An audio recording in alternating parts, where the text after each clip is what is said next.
It's 8 o'clock.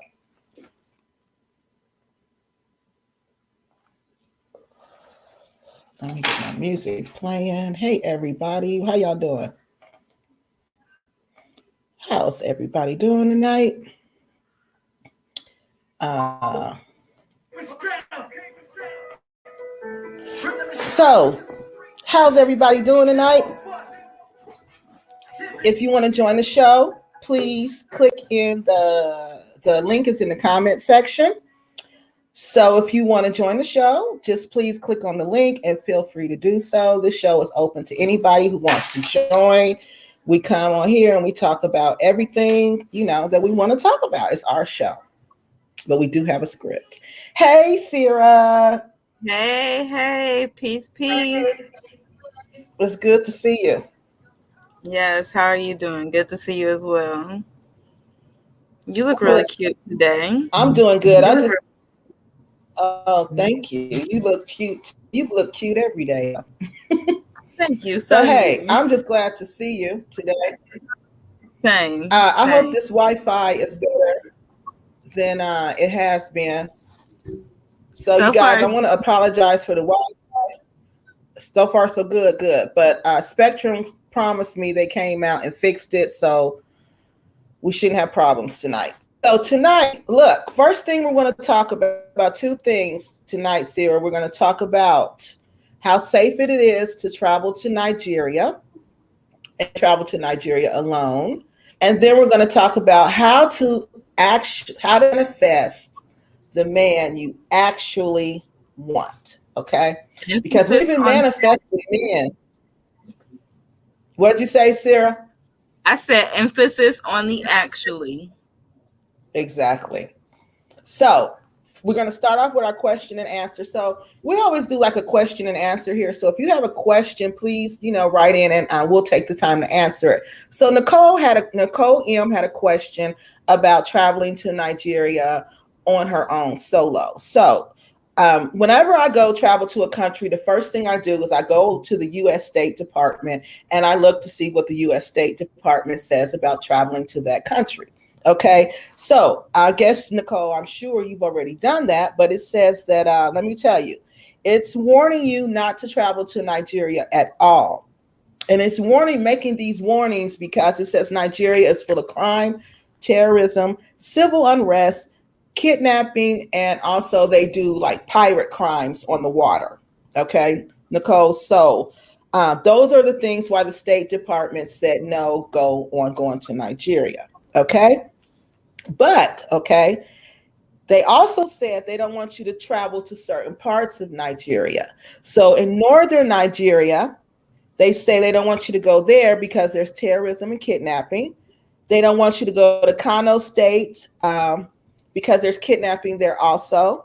And they don't want you to go to central Nigeria, to the central areas like where Cross River and Delta and river states are, because also those are full of crime, and also piratism. Okay, so the State Department is warning you if not to travel to Nigeria because there's a lot of terrorism that go on.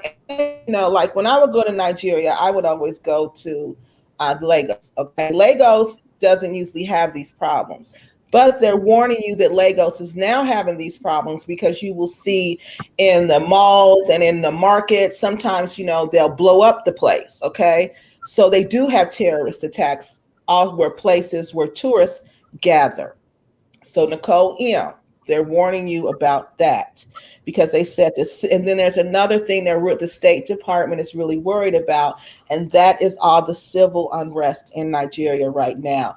If you've been watching the news, Nigeria is very unstable right now.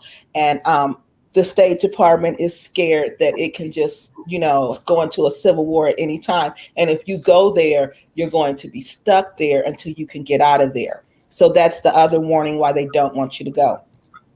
Then they just have armed criminals. And this is where the armed criminals just come around to your car, Nicole. You could be driving and they'll just hold you up. They'll make you get out the car. They'll carjack you pretty much. So, and that does go on. That even happens in Lakes. Okay.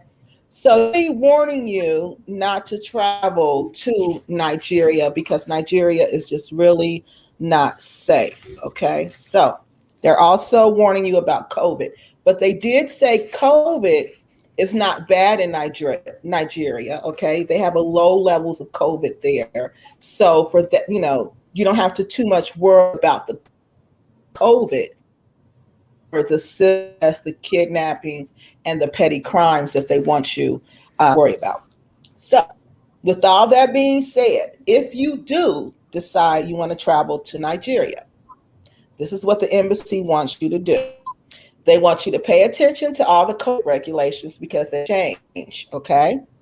They also want you to visit the CDC's webpage, okay? And it's travel and CDC COVID-19. They want you to go there and look up information so you can be aware of what's going on there.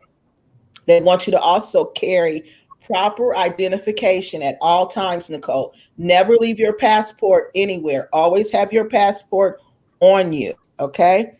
They also tell you use caution when you're walking. Say you want to walk to the store, you want to walk to a nightclub. They're telling you decide you want to do that, Nicole, to be extremely careful when you do that. Okay. They want you to keep a low profile. So don't go to Nigeria spending lots of money. Don't go to Nigeria bringing attention to yourself. You don't want to do that. You want to blend in with the crowd as much as possible. Okay. They also want you to review your plans because Nigeria, again, is very unpredictable and things can change rapidly and quickly. Okay. So always have a backup plan.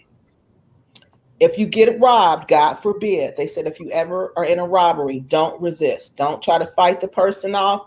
Just give the person whatever they want and let them go. Okay. They also said if you go to the bank to get money, be extra vigilant, which means watch around you. Okay. Please be, hey, Jamal, how you doing? Man, I'm glad to see you're here. I'm glad to see you're on here. That's nice. Thanks for watching.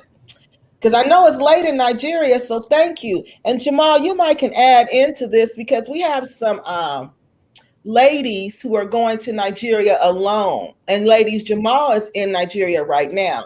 And they just want to know how safe it is to travel to Nigeria right now.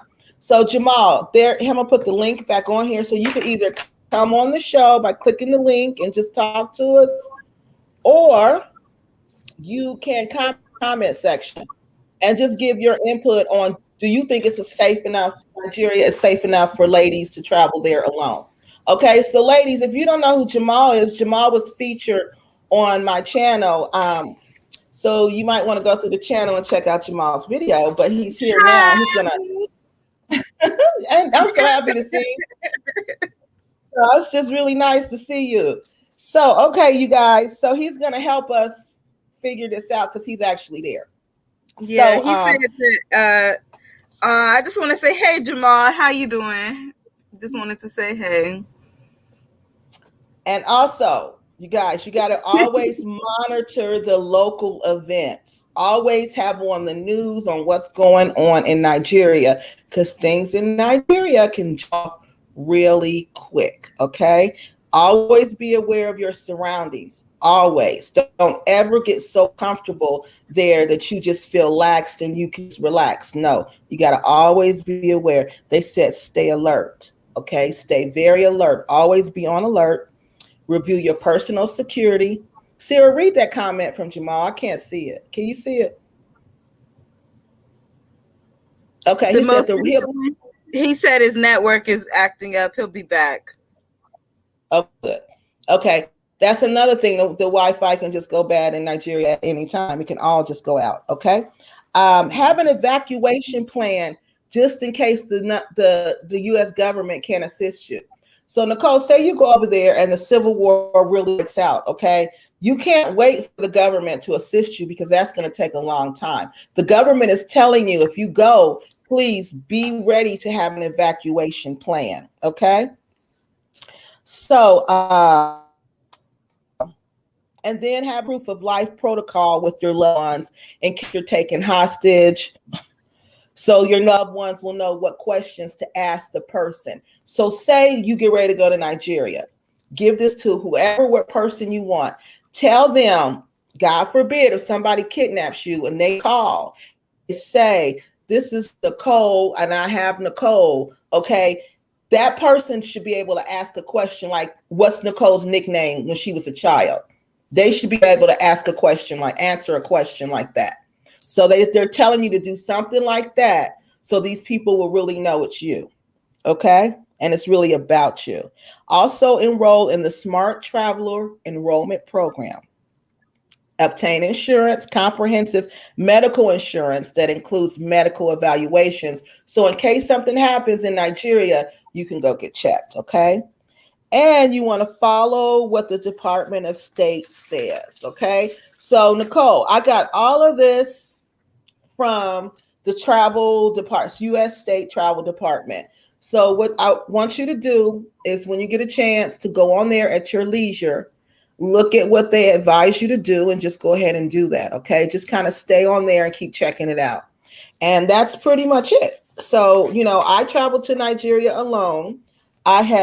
But I knew someone there. I wasn't just going there, by myself. I knew people in Nigeria. Okay. So I don't know if you have somebody that you know in Nigeria, because it's completely different when you know someone there than when you're just going on your own.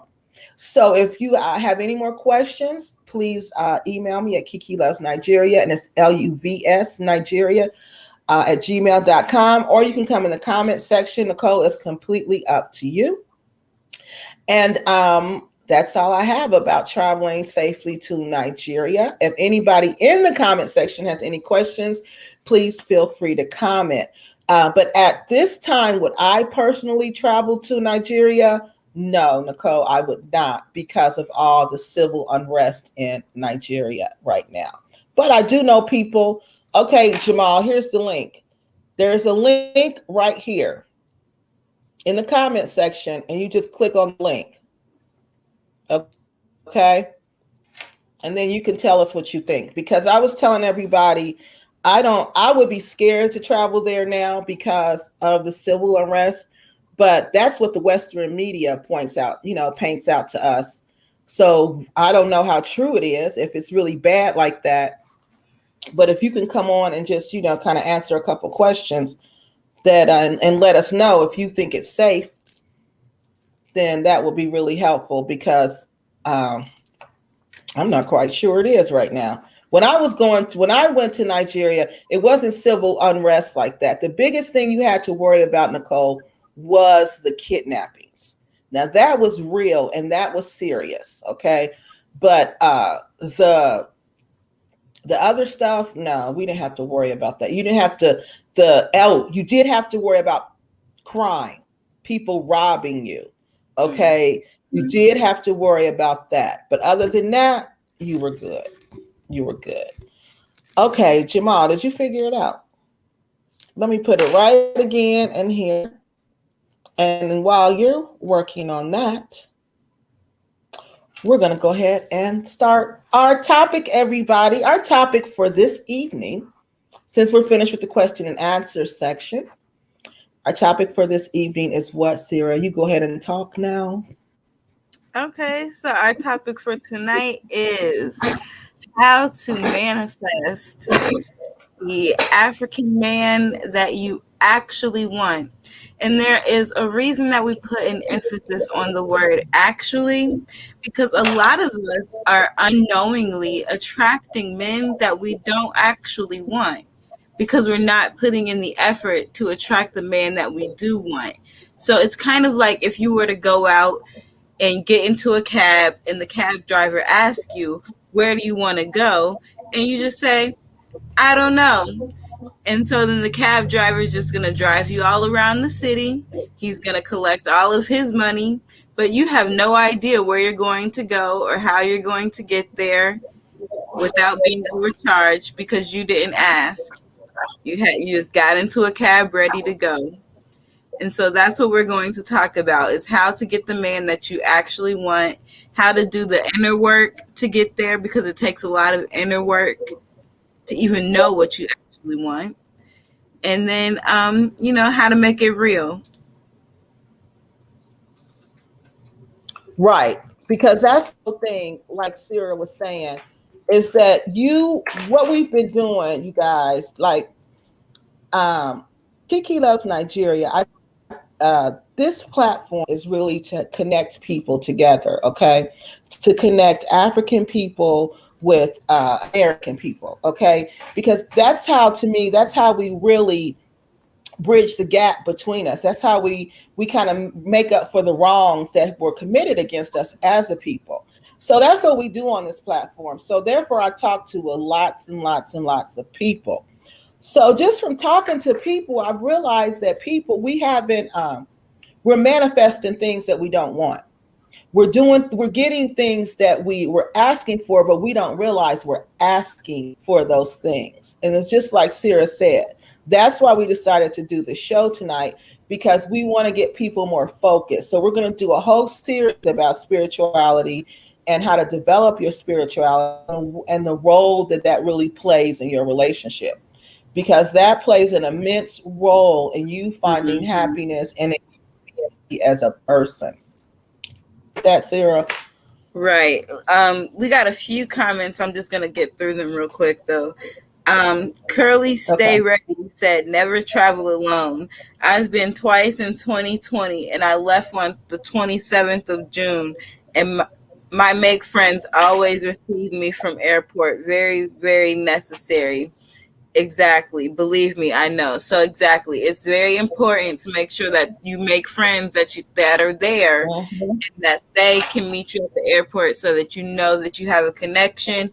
That way you can tell your family back home, look, I'm going to meet the XYZ, so that they know that if you go missing, they're going to go look for them. And that actually is going to create a security for yourself. You know what I mean? Because they know that if they do something to you, then their government's going to come after them, because the American government is coming after their government. And they know they don't play about their citizens. Exactly. Okay. So that is key. Make sure when you go there, you're going to meet somebody, and that you know who you're going to meet. Okay. Every time I went, I met somebody. Okay, here it is. Yeah, Jamal said, oh, he got in. Okay, good. Hey, Jamal, how you doing? Oh, good. Hey. Hey. I'm okay. Sarah, Hey, what's up? How you guys doing? Yeah, I'm doing good. Good. Good. How you doing? It's good to awesome. see you. I feel the same way. Sarah, how are you doing? I'm doing good. How are you? Yeah, I'm awesome. That's good. Yeah, so Kiki, let's just jump right into it, So can you rephrase those questions, Can you come again? Because I didn't catch those questions when you asked them. Okay, so we have a couple of ladies who are on the platform who plan to travel to Nigeria alone. And they want to know if it's safe to do that. And we don't know if they know anyone. So we're assuming they don't know anyone there. They're just going there. Now, what we want to know is, do you recommend it? Do you think Nigeria is safe enough for women to travel there alone? Completely alone. Well, first, I think, it has to do with, with the kind of person you are, like your personality. Are you the smart type? Because I feel like, if you're the smart type, you can always go anywhere you want to go in the world. Because first, when you see something that is not really like when you see something that is suspicious, I'm sure, you could be able to like perceive that this particular thing is suspicious. So you got to be smart. You have to be vigilant about your environment. Yeah. And talking about, if it is safe, to travel alone, I think it's safe, to an extent. It's safe to an extent, in as much you're smart. I mean, don't kind of like let them know that you came from the United States of America. Do you understand me? And don't try to talk to random people. You know what I'm saying? I mean, just go to random people. There are some, once you get to the airport, there are some designated, thinking you've been in Nigeria. There are some places you go to the immigration. Those men on uniform that also has a tag, on. Oh, it's breaking up. Those are people you're supposed to ask questions. Can you hear me? It's breaking up, but it's coming in. It's breaking up. Okay, here comes Aaron. Actually, Aaron back from Nigeria. Yeah, we can hear you. It's breaking up, but it's coming back in, Jamal. Hey, Aaron. Hey, how you doing? Good. How are you? Hey, Sarah. Hey, Jamal. How y'all doing? Good. How you doing? I'm okay. Yeah, I'm okay. How you doing, Kiki? Yeah. Good. So, Aaron, I just want to be sure if it's breaking up, Jamal, real bad. Oh man, it's okay. But that's okay. Aaron, tell us when you went. Did you feel safe going there by yourself, or what? How did you feel? You talking to me, Kiki? Yeah. When you went, Aaron, to Nigeria, how did you feel going by yourself? Oh yeah. Well, initially I was very nervous, because I did. Just try to hide me back. The network is bad. You want to come back on, Jamal? We're about to lose Jamal, y'all. I could tell. Yep, he's completely gone. Uh-oh. He's frozen. Okay, go, Aaron. He'll come back. Okay, yeah. Okay, yeah. Aaron, when you went. Yeah, when I initially went, I was very, very nervous, but I would strongly recommend that anybody that's considering traveling alone, like you said, I was actually, on the show listening in before I joined the panel. Very important to, connect with somebody that if it's somebody there that you can trust, I would strongly recommend that, that you have somebody at the airport waiting on you. Okay, because even at the airport, you can get hustled to death. I'm serious. Even at the airport, you can get hustled if you're not careful. Oh my! Seriously, God. I went through it. Told me about the airport. What that was like? Oh my God! That was the airport in Nigeria is crazy, y'all. It is very, very crazy. When I first got there, Daniel had somebody there waiting on me. As soon as I went down the escalators, it was a guy right there. So Daniel showed him my picture. He knew who I was. He came and greeted me and pretty much walked me through everything. Customs and immigration, even getting my baggage and all of that. And Daniel was out in the lobby right before you walk out, to go outside. He was there, so he was able to walk me the rest of the way. And my friend Godwin, I told you about, that works for Uber, he was there, to pick us up. So, but as I was walking, when you go outside, there's a long walkway. It's this covered walkway. Yeah. And that's where all the hustlers are. Okay. That's and you have to be so careful. They'll offer to, carry your luggage for you, exchange a currency for you, all type of stuff. Like Daniel wouldn't even let me talk. He told me don't even say anything, because even when not only when they see you American, but when they hear you American, they can be a whole nother situation. So I would strongly recommend anybody, male or female, it doesn't matter. You need somebody there with you that you can trust, that because it's things that you need to know and understand, what to do, what not to do, where to go and where not to go. It's very, very important. It's not anywhere you want to go, especially your first time by yourself, because it'll blindside you, and they will hustle you to death. Seriously, they will. Right. Yeah. And like she was saying, it all begins at the airport, because when we were talking earlier, and she reminded me about her experience when you were talking to me, Aaron, about your experience at the airport. That reminded me about what I went through at the airport, and it was crazy. They were trying to steal my bags from Nicole. Oh yeah. There will be people at the airport who pretend like they're working at the airport, but they don't work at the airport. These are really trips. Right. Okay? Right. So they'll come in and act like they're helping you fill out paperwork or helping you do your bags. And what this guy did was my baggage claim ticket. Okay. He was about to walk over and my bags. And then I realized, oh, he's about to steal my bags. And then I told him, no, I need my ticket back. I can get it myself. I can do it myself. Right. Because all he needed was those tickets to get my bags and to leave. And that's a big scam at that airport. So Nicole, you're so right. And I forgot to tell you that the scam begins at the airport. At the airport. And then tell her, like, when I went, the economy was a little better. So the customs people weren't asking you for money as much as they do now. So Nicole, Aaron, tell us, you were telling me when soon as you got off the plane, went up to customs, they started asking you for money. Oh yeah. Even though Daniel had somebody there, well, my friend Wesley, I was telling you my other friend Wesley is there. He linked Daniel up with somebody that he knows inside the airport, which was the guy that greeted me. Okay. And that got me through everything. But even with him being right there with me, they were still asking. When you give them your passport and they see that you're American, the first question is, what do you have for me? Yes. When they ask you, what do you have for me? Or did you bring anything for me? They want you to tip them. They want you to tip them. That's what that means.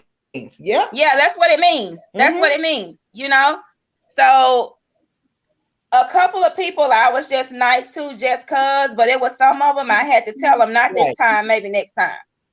Because it was getting to a point where it was annoying. Now, when I was leaving on my way back to the United States, Daniel could only go with me so far. And just go to show you how it is at the airport. Daniel didn't have any ID on him. He left it at the house. He didn't have his passport, didn't have his ID, didn't have anything on him. He tipped the 3 security guards that was right there at the door, and they turned their head. They let him in.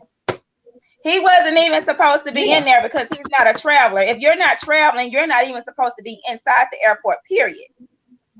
But it just goes to show you, money over there, if you got money, they'll overlook a whole lot of stuff.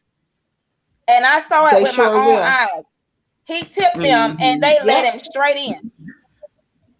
That was crazy to me. That was crazy. I was like, what in the world?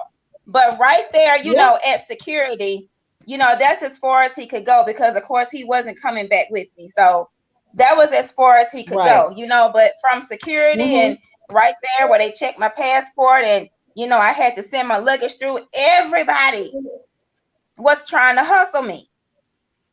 And I told you how, when they sent it through the machine and checked my bag, and after I went through that part, it was 3 people that was at a table. The guy flagged me to come over there. I went over there and they went through my carry-on bag. I mean, he pulled everything out. He even went through my envelope and pulled out my paperwork. Yeah. That pissed me off. That pissed me off because I'm like, why are you going through my personal stuff? And I just went through my bag, went through this machine, and you going through my stuff, and then you pushing it down the table for the guy sitting next to you for him to check it. Like, what are you looking for? It really pissed me off, girl. Pissed me off. And you even gotta watch the people that's got shops inside the airport. Kiki, I was telling you the other day, I went to go and buy a soda, right? I only had 1,000 naira, $1,000 bill in naira. Okay, so I didn't have any change. The soda was 300 naira. This girl looked at me and said, she doesn't have anything smaller. Naira. She doesn't have anything smaller than a 500. Now the soda was 300, but she doesn't have anything smaller than 500. Oh, so I left the soda there. And I left. Right. because she was trying to hustle me to spend everything that I had. You got to watch that too. So I left it right there, and walked away. Right. Exactly. Yeah. And you know, I had to say, Sarah, don't be trying to correct me on live, girl. You know I live in the South and we country. Don't be trying to correct me. I'm like, what's she talking about? But then I forgot after I corrected you. I was like, I forgot you was from the South. I was like, oh, girl, I'm a Tennessee girl. You know I'm country as hell. I ain't up north like y'all northerners up there. Y'all proper folks. Now you know what the hell I'm talking about. Like,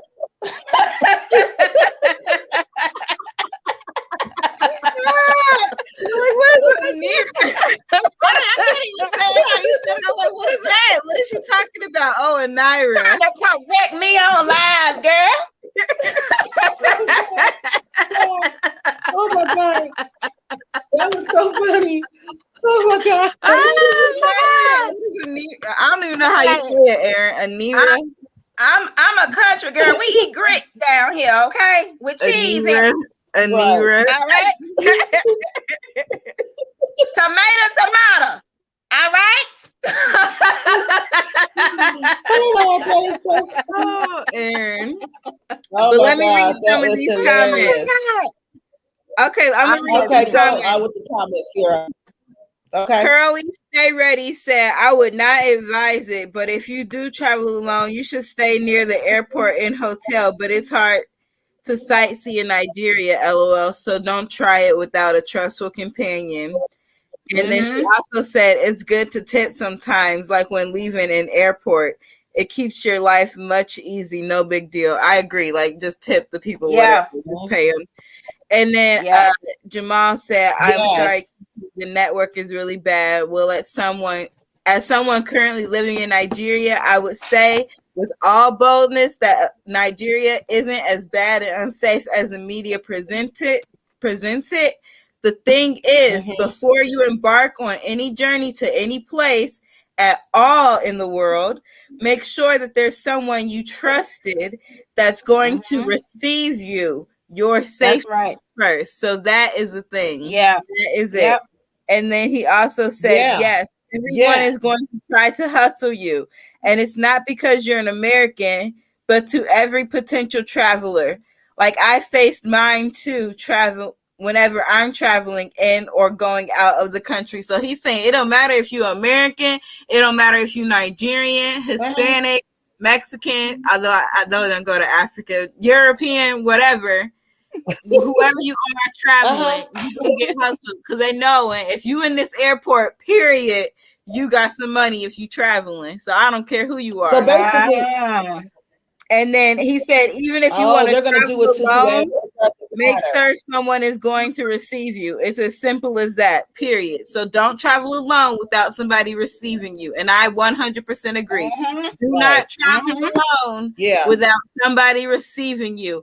Either have some type of tour guide that you're going to meet there, some type of friend, like Aaron was saying, she had friends there of Daniel's, or somebody like, that you're going to meet and hang out with.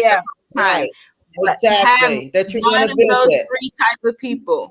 If you're not going there to see a tour guide, you're not going there to see a friend, and you're not going there to see somebody to chill with, then you do not go by yourself. Don't just book a ticket to Nigeria thinking that you're just gonna, like, I used to do that a lot, but in the United States, like I would just be like, you know what, the sky is blue today, I'm gonna go drive to San Francisco and I'm just gonna see what I can see there. You can't do that and go no any country in Africa. Well, no, I'm not going to say any country, because you could probably do that in some of the more European countries like Egypt. You probably could go by yourself, I would think.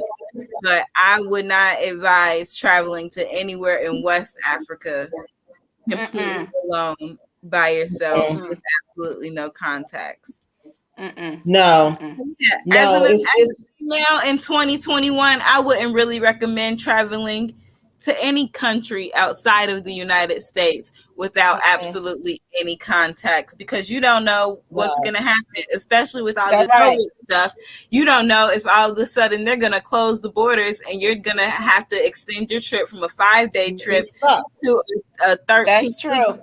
And you might have to, meet somebody there who can, help you survive some weeks when you thought that you was going to be there for some days. So regardless, 2021, you probably just shouldn't travel without a point of contact in the country. Right. And Jamal made some really good points when he was saying about Nigeria isn't as bad as the media makes it out to be. And I found that to be true when I went there. It's not as bad as they make it out to be, but it's just like he said, when you go to Nigeria, you got to have your game face on. You got to be on top of your game or you're going to get ran on top of. And the whole time you're there, you're going to pay extra for every single thing. So you really want to do that. You really just want to remember where you are, be aware of your surroundings, and just have somebody there. And you'll have a nice time. Easter night, I had a wonderful time. Sarah, you can read some more of the comments, and then we're going to move to our topic so we could talk about manifestation, because it's real important. Exactly. So Tulip T said, thank you everyone for sharing, and then said great advice. And then Kelsey Vibration said, I'm African American. I've never dated an American man, only African men. Interesting. Never ever dated an American man. That is interesting to me, because where did you find your first African man? Did you Exactly. Yeah, where did you find your first African man? Were you in a community full of African people, and then that's how you found him? Or did you just not date when you were younger? Well, I didn't mean to say that out loud. Let's move on. What? You didn't mean to say what out loud. What are you talking about? Let's move on. You didn't mean to say what out loud. Are you okay tonight, Sarah? So y'all, I don't have my kids today. Look, first she corrected people, Aaron. Now she's talking like I shouldn't have said that out loud. What? Don't worry about it. I'm gonna meet her backstage when the show over with. Don't worry about it. I'm gonna meet her backstage. let me tell y'all, today is brought to y'all by Calypso and Peach Whiskey. Okay. No, I'm just kidding. Look, I'm sitting up here drinking Moscato and trying to cover my camera up because I don't want nobody to see me sipping. No, tonight is gonna be that grab your drink type of night. You hear me? Yes. Aaron? You can tonight is your grab your drink type of night. Sipping. She's saying things out loud she don't even know she's saying. So she's sipping. So go ahead, Aaron. This adults are on here. This is an adult show. You can sip all you want, honey. It is no problem. I need a refill. Thank you. I need a refill right now. Yes. Okay. Yeah. So let me get some comments, y'all. Get your refill. Francis. Okay. Jamal said y'all need to come to Nigeria. I would be so happy to receive y'all. And we are, Jamal. We're gonna come to Nigeria and hang out. And then Kelsey Vibration said, ha in America. She's in America. Okay. She's in America, and when she was younger in school, she dated an African boy. Makes sense. And as an adult, her real relationship was with an African man. Duh. Okay. And then Francis Jamal said, and it's going to be fun. So fun. I promise. Nigeria is really a nice place to travel to.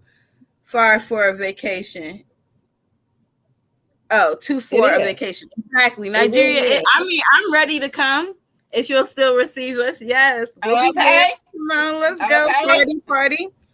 Yeah. And Shirley said, I pay the airport attendant when I'm leaving Nigeria to stay with me while I'm in line. I pay to get in line. I pay immigration person to speed the process. It makes my travel easy, LOL. So Curly Stay Ready said, listen, I go there with about a stack ready to pass out to people because I already know it's just going to make my life easier. And that's how I travel too. If I'm going to be traveling, just forget it. I don't care what I'm spending right now. I'm just going to pay what I need to pay to get what I need to get done. Like, I don't like to travel with a budget because that's not traveling to me. I'll just stay myself in America. No. I don't like that either. And that will bring Curly Stay Ready said in Naira though, not US dollars, LOL. Period. Curly Stay Ready, because your Naira, your US dollar go a whole lot further in Naira. Exactly. That's exactly how you do it. Sure you gotta go there with 100 to get you a stack of Naira and just pass that stack out. Yeah, $100 over there is 49,000. Well, right. Through an Aboki it is. But if you go to the bank, they gonna take, they get a cut. You don't get as much. And but if you go to the guys on the street, you get more. Try to go, Nicole. If you please go meet somebody there. Don't just go by yourself. But that person should know someone on the street. I forget what you call them, Aaron. You know the Aboki. Is that what you called it? Yeah, don't be correcting me either, Sarah. But yeah, it's a boat. I didn't correct you. Okay, so go. Don't correct me, girl. Go to I'm not. Listen, from here on out, you can talk. I don't need no more wine. I don't need no more wine. I promise I don't. But yeah, it's a boat. However you want, Miss Memphis. Naira. Yeah. So go to the Aboki and exchange your money with them.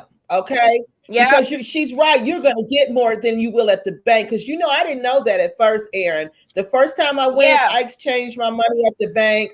I lost so much money. It was ridiculous.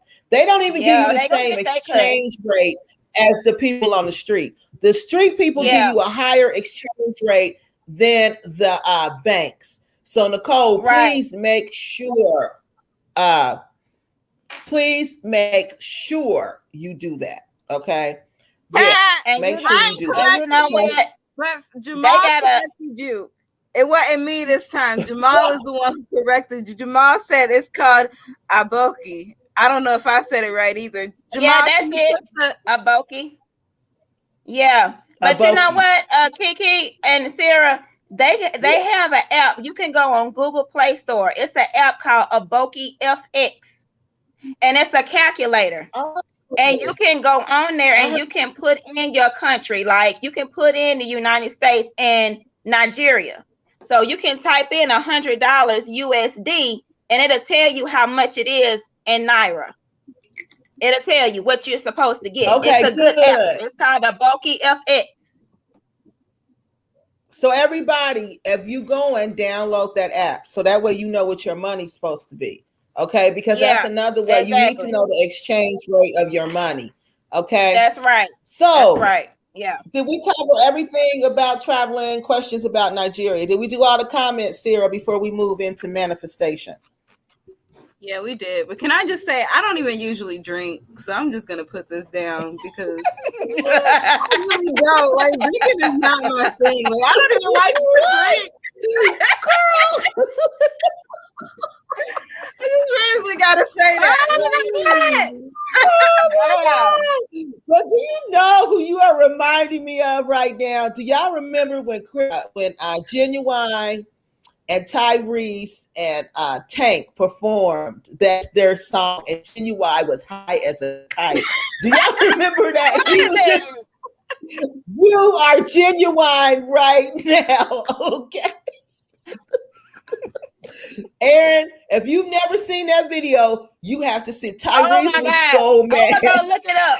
I'm gonna go look it up. Is it on YouTube? This is why they shouldn't let mamas not have their kids. Cause you let me not have my kids for 4 hours. Like now they've been gone all day long. So I just been cutting up all day long.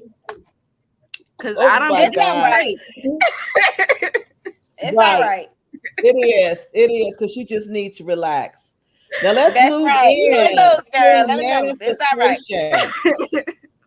Yeah. So, okay, so when you think about manifestation, when I say manifestation, you hear people talk about, oh, I manifest this, oh, I manifest that, but they don't ever take the time to explain what manifestation is. They act like it's just a secret, like I can manifest and that's just something I can do.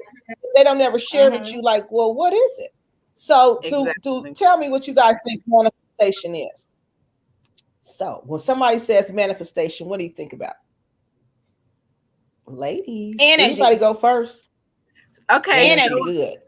Aaron says that's energy. Good. I say when I think of manifestation, I think of using the creative power that every person has, especially women in particular, but men can do it too. But women in particular are creators by birth.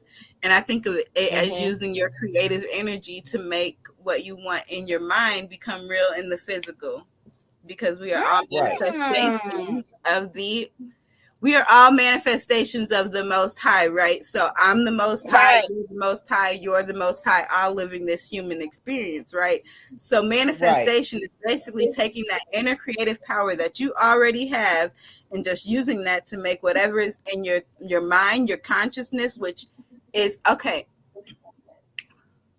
When you have something in your mind and you have a thought, that's already something that is real. Once you think it, it becomes real. It's just, are you going to actually take the steps to put it into the physical from your mind? So that's what I think of when I think of manifestation. Right. Yeah. I agree. I agree. Whatever you speak into the universe, it comes back around full circle. It does. That's why your words are so powerful. Yep. Yeah. So it starts as a thought. And then once you have that thought, you speak that thought out. Maybe you start writing that thought from speaking that thought. And once you start writing it, you start visualizing it and you actually see that thought. And once you see it, the next step is that it's there in the physical. It's there. Yeah. And writing it down, Sarah, you're right. Writing it down is very powerful. Writing it down, it's even more powerful than actually speaking it. But when you're writing it down, it's really, really powerful when you do that. It is. And the reason that it is because when you're writing, you're triggering a part of your brain. And I forget, what is it called? You're making this brain hand synapses.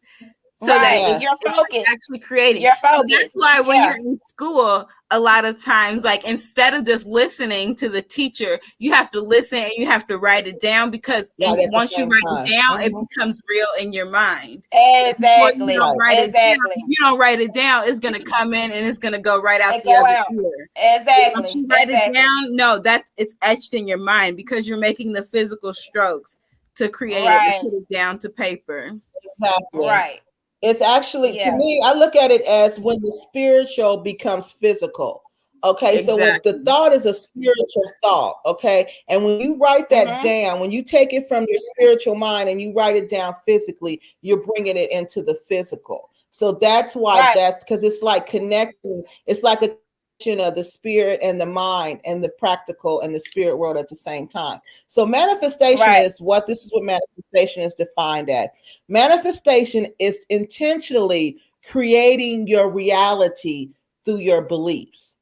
So whatever we believe, our actions, that is how we create. That's how we manifest our reality. So if you believe you're fat, if you believe you ugly, if you believe you're dumb, if you believe I'm never going to have a man, if you believe, oh, I can only have a man that cheats on me, if you believe, oh, I can never have a smart, intelligent man who's going to love me, if you believe all of that in the back of your mind, guess what? No matter how you pray, that's their reality. Yeah, the reality. That's your reality, whether you believe it, whether you understand that or not. And that's what I was seeing, Aaron, just from looking at talking to different women and different groups and different things. They don't understand. We don't understand as women that we are creating this reality for us. We blaming these scammers. We calling these men scammers when we the scammers. We the scammers. because we know in the back, like, yes, we scamming ourselves. Because like I said, I was telling Siri, I knew in the back of my mind that Nigerian dude was not the dude for me. He was not the dude for me. You know what? I manifested it because I didn't want to be lonely. My actions were, I didn't want to be lonely. My beliefs were, I didn't want to be lonely. My actions were somebody that was desperate. My beliefs were somebody that was desperate. So I acted. I acted on those. And that's what I manifested, this person. And that's what he did. So I can't sit and call him a scammer. No, I scam myself. So, and the thing is, we got to realize is that we're continuously manifesting these things. Okay. Whatever we thought and act on, we're continually doing this because we're always thinking. We're always thinking, especially as women, we're always thinking about the next thing. What am I going to do here? What am I going to do there?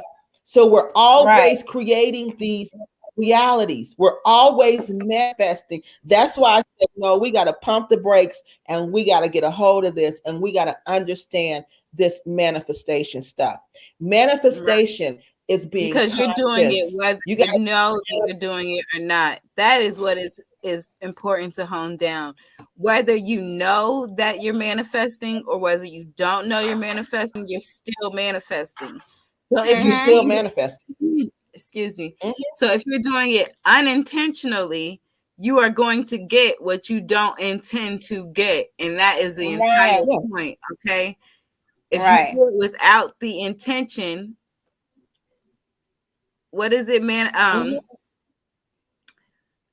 Do nothing without intention, basically, is what I'm saying. Because if you do it without intention, then you're just gonna get whatever you get, and you can't be upset about what you get because you didn't ask for anything. Right. You didn't. You didn't. You weren't conscious of your. You have to be conscious and deliberate about your beliefs.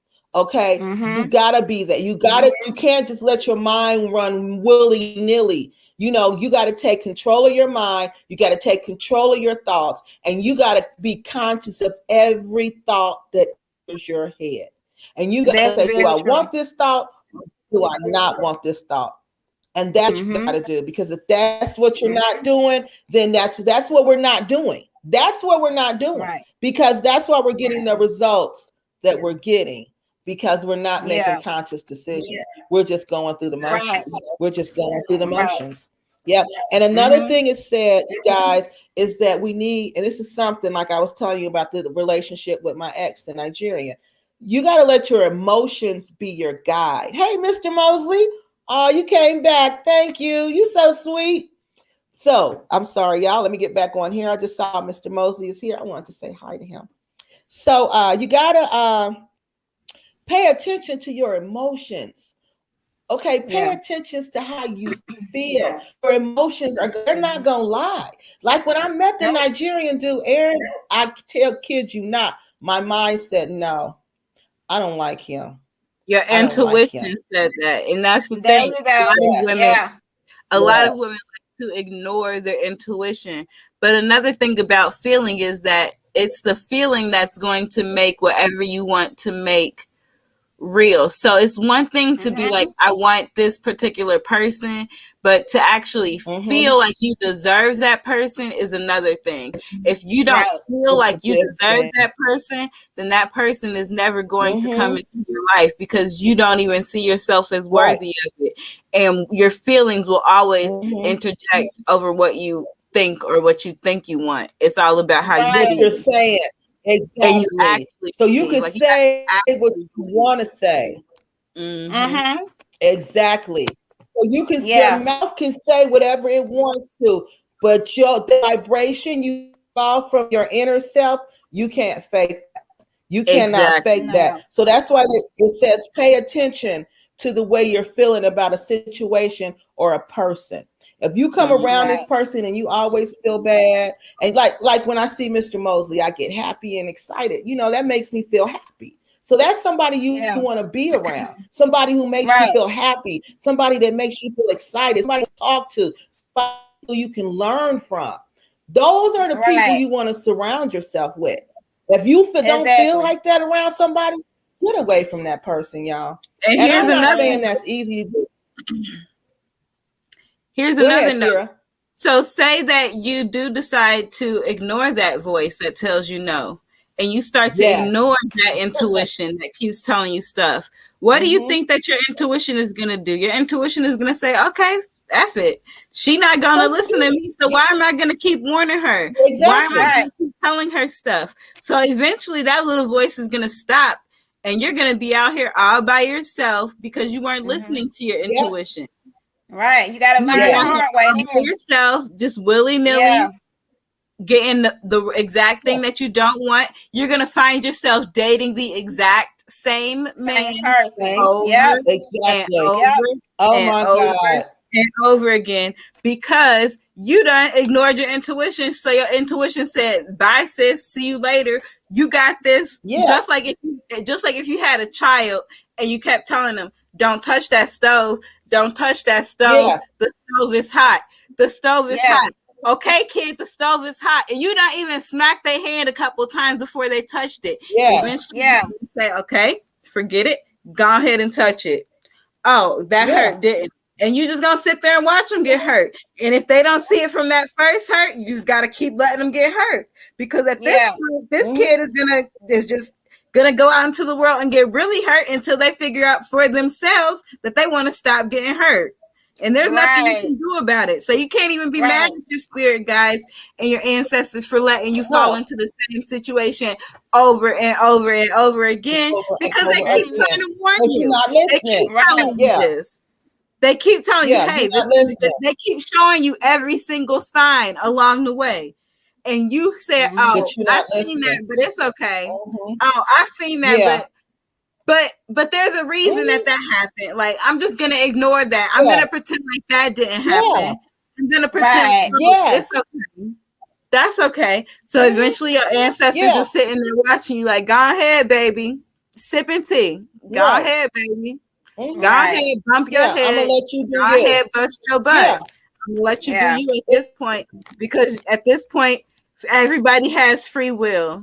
God is going to give, God gave already every single person free will.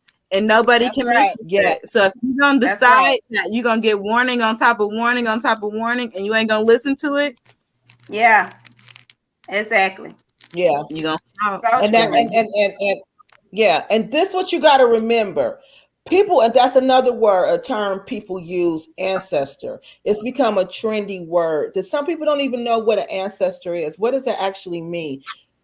People, ancestors are your grandparents. Those are just your grandparents. Well, not necessarily your grandparents, because everybody's grandparents have transitioned. When we say ancestors, we specifically mean the people of your specific bloodline who have passed away. That's what an ancestor is. It's people who are related to you. It doesn't necessarily have to be a grandparent. Yeah, it doesn't have to be a grandparent. It can be an aunt, an uncle, a cousin, somebody who has passed on and is now in the ancestral realm who can help you and who can guide you. And you really want to make sure that you're always talking to your elevated ancestors, to your honored ancestors, and to your ancestors who are able to help you to your best good, because we all know that we all have, and not everybody in your family is good people. So you're always going to have, people who are ancestors who aren't necessarily benevolent, who aren't necessarily good. All ancestors ain't good ancestors. You have to make sure that you're praying to your good ancestors, because some of them can be telling you to do the wrong things because they're still in the wrong mindsets themselves. This is true. This is true. Yeah. And then another word that I said in there was spirit guides. And your spirit guides are not necessarily your ancestors. They don't have to be related to you by blood. It might just be somebody who, like, if you're a singer, one of your spirit guides might be like Aretha Franklin or something like that. It just might be somebody who has passed on, who is in the same field as you, or is in the same realm as you, or just anybody who, has influence on you from the ancestor or from the spiritual realm. It could be other like deities depending on what ethnicity you are. You might have different deities outside of just the Most High who are also with you. And then obviously the Most High, we all know, is the Most High God, is the same God that is most religions all pray to the one God, one singular. So even this is a place where most scholars get it kind of wrong on religions. They like to think that just because a religion like Hinduism or the people of Yoruba, the people who believe in the Orisha, Ifa, they like to think that those people believe in many gods, but 9 times out of 10, it's one God and many manifestations is what they believe in. So most religions only believe in one God in many forms. Right. And that's something that a lot of scholars like to get wrong. A lot of scholars like to say, like, they are polytheistic, and most religions are not polytheistic in honest practice. Because it's always just the one God, okay? So let's back up, because that might be too much for some people. Okay. I don't want to overload, because this is a lot. So remember, manifestation is controlling your thoughts, being deliberate about what you think, okay? Deciding what you want and being deliberate about your thoughts, okay? We're going to pay attention to our feelings.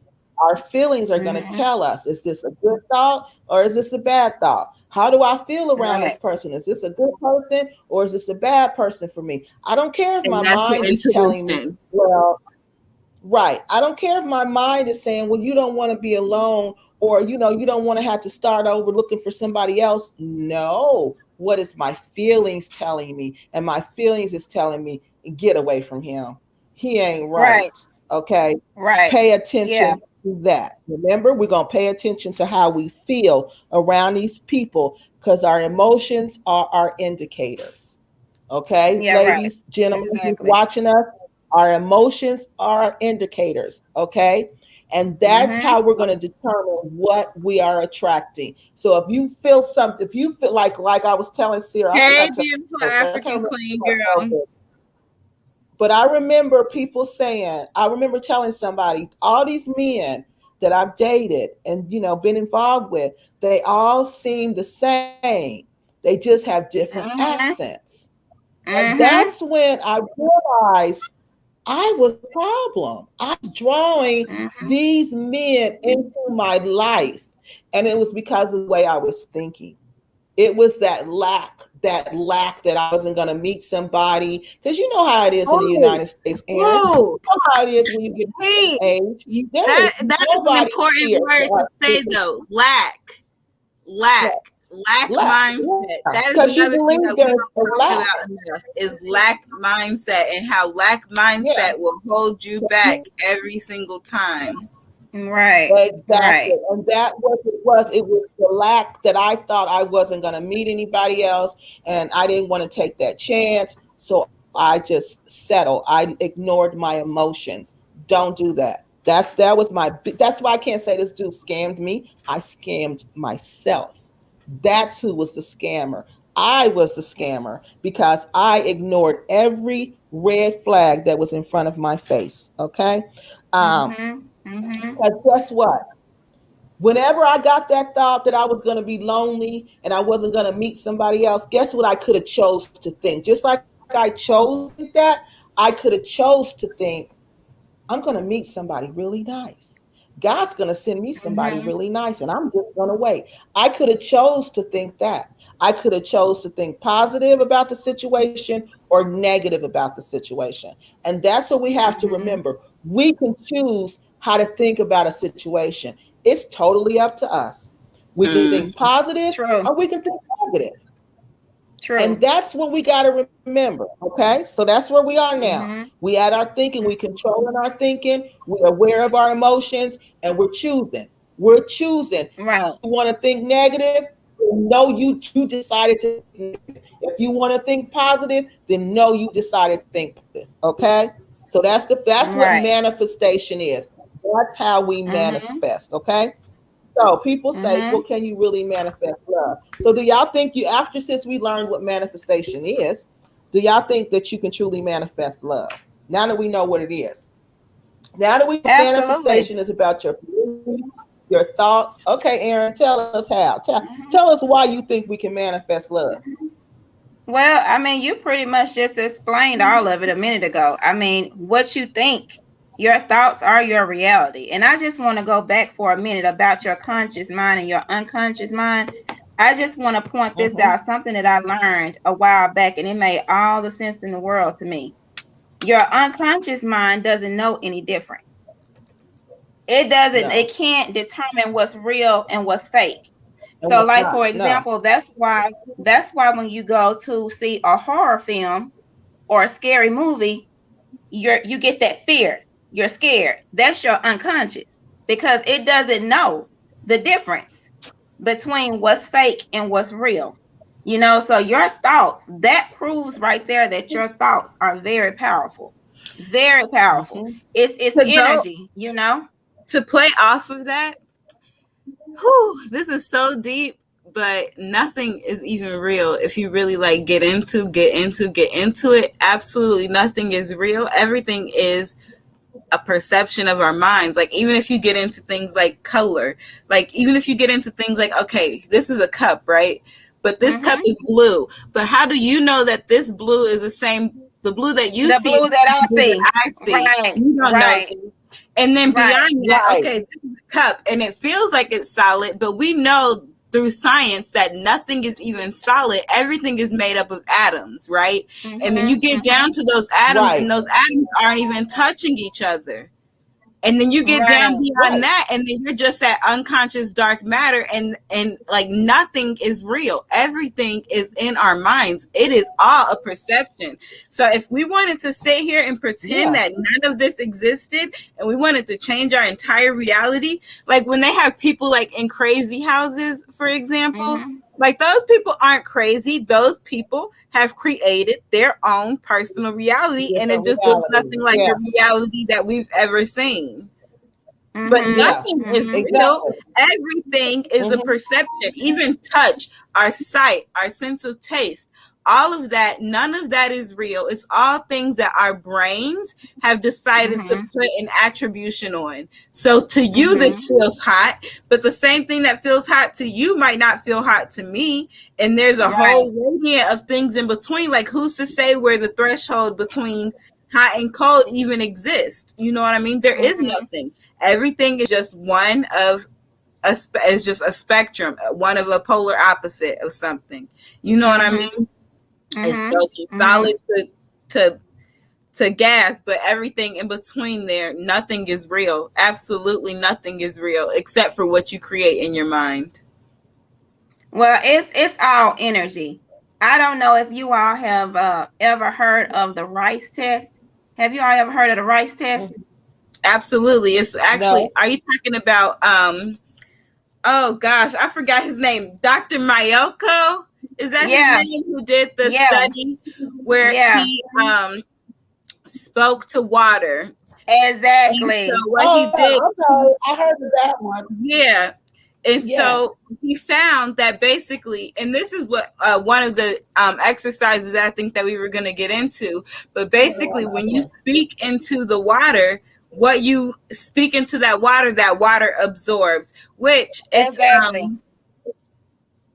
water is just a really easy tool to use spiritually, because water holds memory. It's got life in it. It's got life in it, basically. Yeah. Water is basically like a computer. Water, you can program water, and water is 70% of our bodies. Water is 70% of the earth. Water is in all the animals. Water is in everything.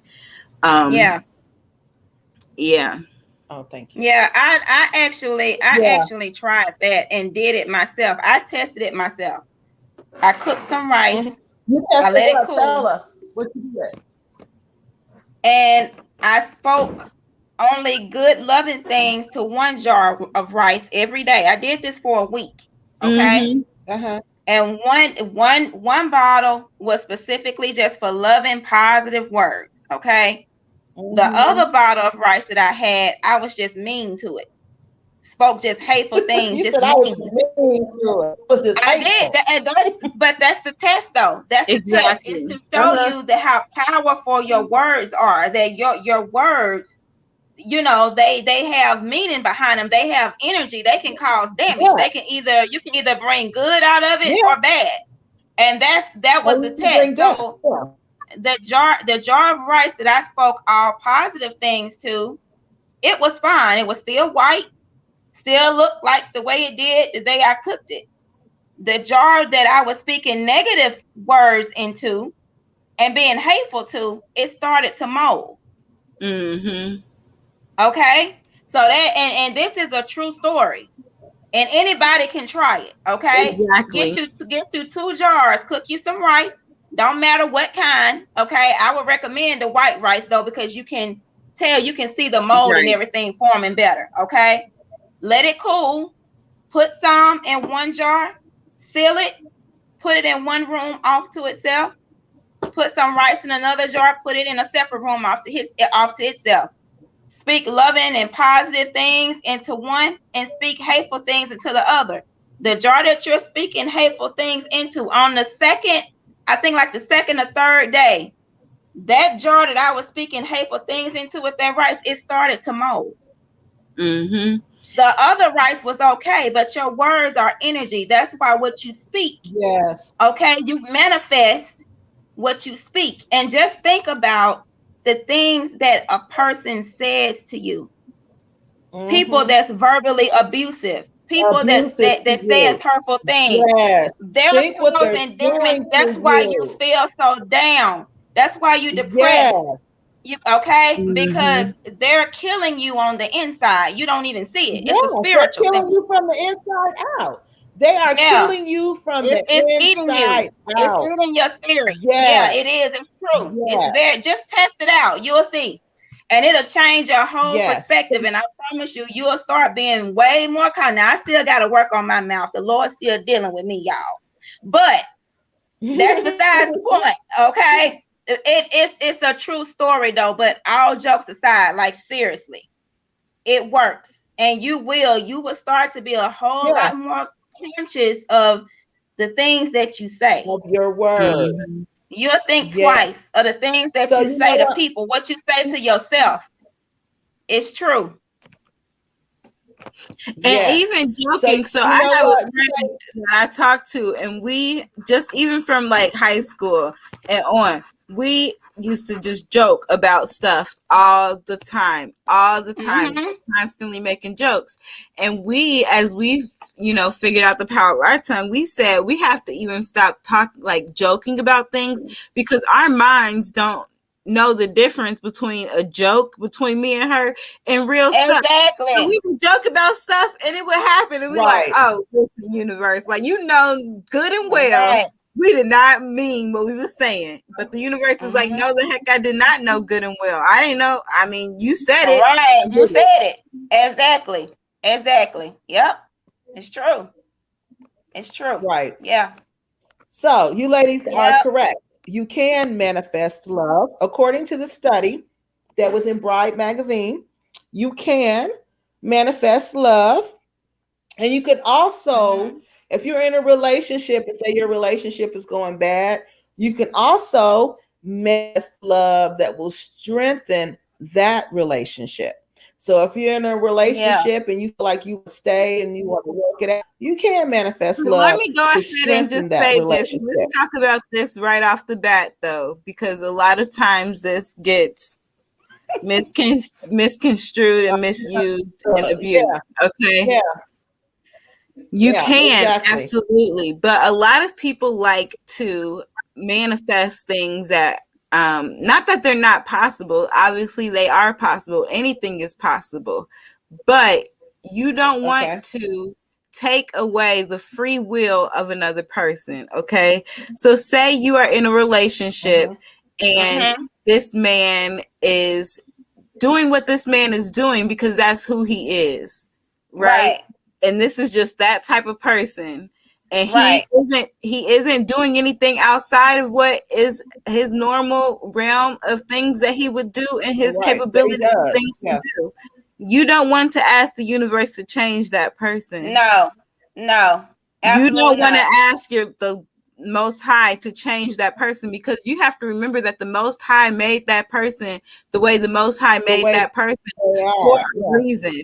Okay, so a lot of times women like to I'm just gonna flat out say it, women like to do things like love spells and things like that because the relationship isn't working. Right. And they end up getting into a very volatile situation, because now you've got something like a toxic relationship where he can't leave her alone. He don't know why he can't leave her alone. His feelings are so strong into it that he just got to kill her, because he can't deal with he can't deal with his feelings. He don't know why he don't like her. He don't like her, but he can't leave her alone. He don't love her. He don't want her, but he got this strong. Don't want nobody else to have her either. That he can't leave her alone, all because she's here doing this basically spell work, trying to keep this man, asking the universe to change this man, and then she ends up, either be abused or in the worst cases even dead, all because she's trying to change somebody. So you cannot do that. But if you know that your relationship is of the Most High and the Most High really wanted y'all together, but there's some earthly things that are tearing y'all apart, because that happens in every relationship. There are always going to be earthly things tearing you apart. If that is the situation, then you can go ahead and you can, but the very first thing that you need to do is you need to go to your partner and you need to ask your partner's permission. If you don't have your partner's permission, you do not do it, and you are okay with letting the situation go. If you do not have your partner's permission, you do not do it. I don't know how much clearer I can be about that, but I am very serious.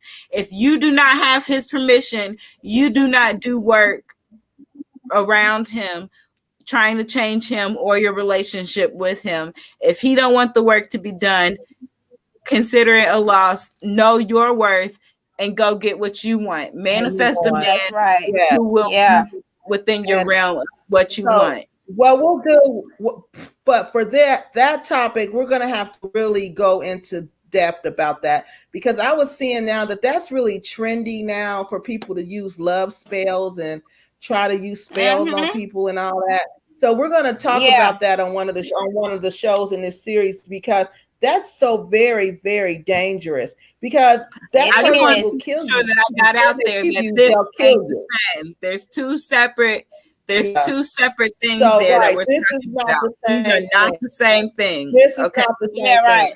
Right. So we'll tell you the steps to do this. In a few minutes, we're going to get to the steps to actually how you do this.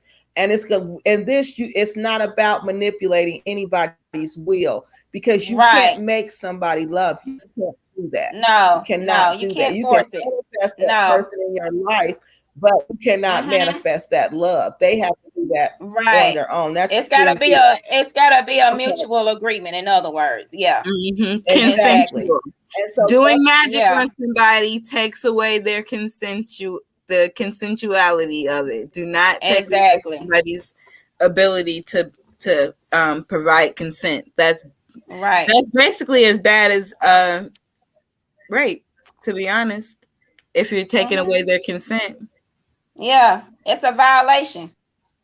Exactly. It's a violation. You're violating the person. Violation. A clear violation. It's very dangerous. You want to do that. So you gotta this is something else you gotta realize. If you're in a relationship with somebody and it's not working and you don't want to be with that person, you're not feeling happy like that, you're not feeling like that's where you want to be, you got to realize that the longer you focus on that person, the longer you focus on that situation, the more powerful that person becomes in your life, and the stronger that situation becomes in your life, the stronger the hold that situation has on your life. The harder it is for you to break away. Exactly. So when you realize that everything we said before, when you realize that's going on, you just got to break it away. You got to end that, because you can't make them fall in love with you.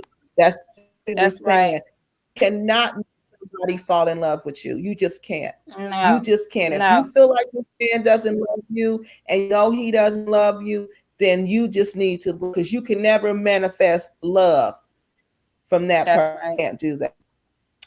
That's right. The law I'm talking about here is called the law of attraction. And the law of attraction finds others who are offering similar vibrations. Okay. So the law of attraction says, like Aaron's been saying all night, it's about energy. Okay. Where your energy is vibrating, you're going to attract people who are vibrating on that level. So if you truly want to meet the African man you actually want to meet, you're going to have to vibrate on that level to where he is. Okay. Right. So the first thing you got to do to get to that level. So what do you think the first thing is you need to do to get to that level, to vibrate on that level? Because there are steps to even get to that level to vibrate on. What you think the steps are? What do you think? What ladies? What do you think the first steps are to vibrating on that level? Okay. What else? What you think, Aaron? To manifest love, the first step to manifest love, Sarah said, was loving yourself. What you think, Aaron? Yeah, of course. I agree with that. That's a good point, Sarah. So, you have to love yourself first and foremost. You have to know yourself, know exactly what you want. Know exactly what you want and what you're looking for, and what you asked or whatever you pray for, and stick to that. Stick to it. Don't sway. Don't go back and forth. Exactly. When you ask for something, stick to it. So when you see it, you'll recognize it. Okay? Very important. So, yeah. Sarah, read the comments for me, because I want to make sure we Sarah. I want to make sure we're not ignoring questions. Okay. Let me go. Make sure so and post them. Are you listening? Can you hear me? Yeah. Go. Okay. So Curly Stay Ready said, you have to be the qualities that you are seeking in someone else as well. And that is so true. And then she also said, I stay on surface with every relationship I'm in. Love is decision that you make, not so much as feeling, which I have to say that I agree to one extent, but I also disagree to another extent, that it's not so much as a feeling, because to me, I believe that in order for me to even get to where I'm going to be making the decision to love you, I have to have that feeling. And I know that feeling that I'm talking about. There has to be first, initially, that spark of joy that comes about. And once I have that spark of joy, that feeling, then I can make the decision to love you. But if you don't give me that spark of joy and everything is just on the surface, I'm going to actually get real bored of you real fast. And so I'm not even going to make the decision to love you. So I disagree that it's not so much as a feeling, because to me, that feeling has to be there first. Otherwise, I'm not making the decision, period. Okay, read that one again. See, I'm sorry. I want to make sure I understand what she was saying. Read that one again, what she said. Okay, she said, I stay on surface with every, Curly Stay Ready. Curly Stay Ready said, I stay on surface with every relationship I'm in. Love is decision that you make, not so much as feeling. And I said, that I basically disagree with love not being a feeling and just a decision, because to me, I'm not going to make the decision to continue loving you if I never felt that spark or that feeling. So I think that there has to be some feeling involved there first. And then once I have that feeling, then I can go on to decide to love you. But I can't love you without a feeling. Well, you can't love anybody if you don't love yourself. I say, I just want to add to that. you can't love anybody if you don't love yourself. So my advice would be to make sure that you're in a healthy place, mentally and emotionally. Okay, make sure that you're in a healthy place, because if you're not at peace with yourself, if you haven't worked on you, okay, you're incapable of offering anybody else any part of you. Mm-hmm. It's impossible. You can't do it. So that's first and foremost. Make sure that you're ready. Right. Okay. And make sure that you're in a healthy place. Very important. What part of that did you think was interesting, Key? Love is a decision. Like, so are you saying, Curly, stay ready, that love isn't a feeling, it's not an emotion? Because I'm trying to figure a decision. Decision is a choice, it's an action. So what are you saying about, put it in the comment section. So you don't think love is an emotion? You don't think love is a feeling? You think it, tell me exactly what you think love is. Okay, because that's really interesting. That's different. Okay, did we get Sierra? Yeah. Okay, so let's go and talk about. Just said hello, and she said she's going to try it, and she said that she agrees with both me and Aaron. But yeah, yes. So one of the first steps, according to this study, the first step to manifest love is just, you have to decide what you want. You have to sit down and you have to decide what it is that you really want in a relationship. And what it is that you really, that is what you actually want. Don't make what you want something that you've seen on TV because you think that it looks good to you. Don't make what you want something that you've seen in like your parents because you want what your parents have. Don't look and say what you want based off of what your friend has because your friend looks happy with what she has. You need to actually go and sit down with yourself, and you need to journal, and you need to figure out what you want, because the Most High created us all differently with a whole bunch of different needs and a whole bunch of different desires. So if you're sitting there going off of the needs and the desires of somebody else, then you're not going to be vibrating at your highest level. So you're not going to be attracting what you actually want. And you might get that thing, and then you're going to get bored with it because it's not what you actually want. And the whole time you're going to be deciding, you know, something else is better out there for you, because it's true that something is better out there for you because you got what you don't want, basically. So this is why we put it as emphasis on the actually want, because it has to be something that comes from within yourself and not something that comes from what you've learned, what you've been taught, and what you see in others. You can't be envious. You can't come into this with the envious eye saying, I want, you know, I want a happy relationship just like Kiki found. Or you can't be saying like, oh, I want a love like Beyonce and Jay-Z.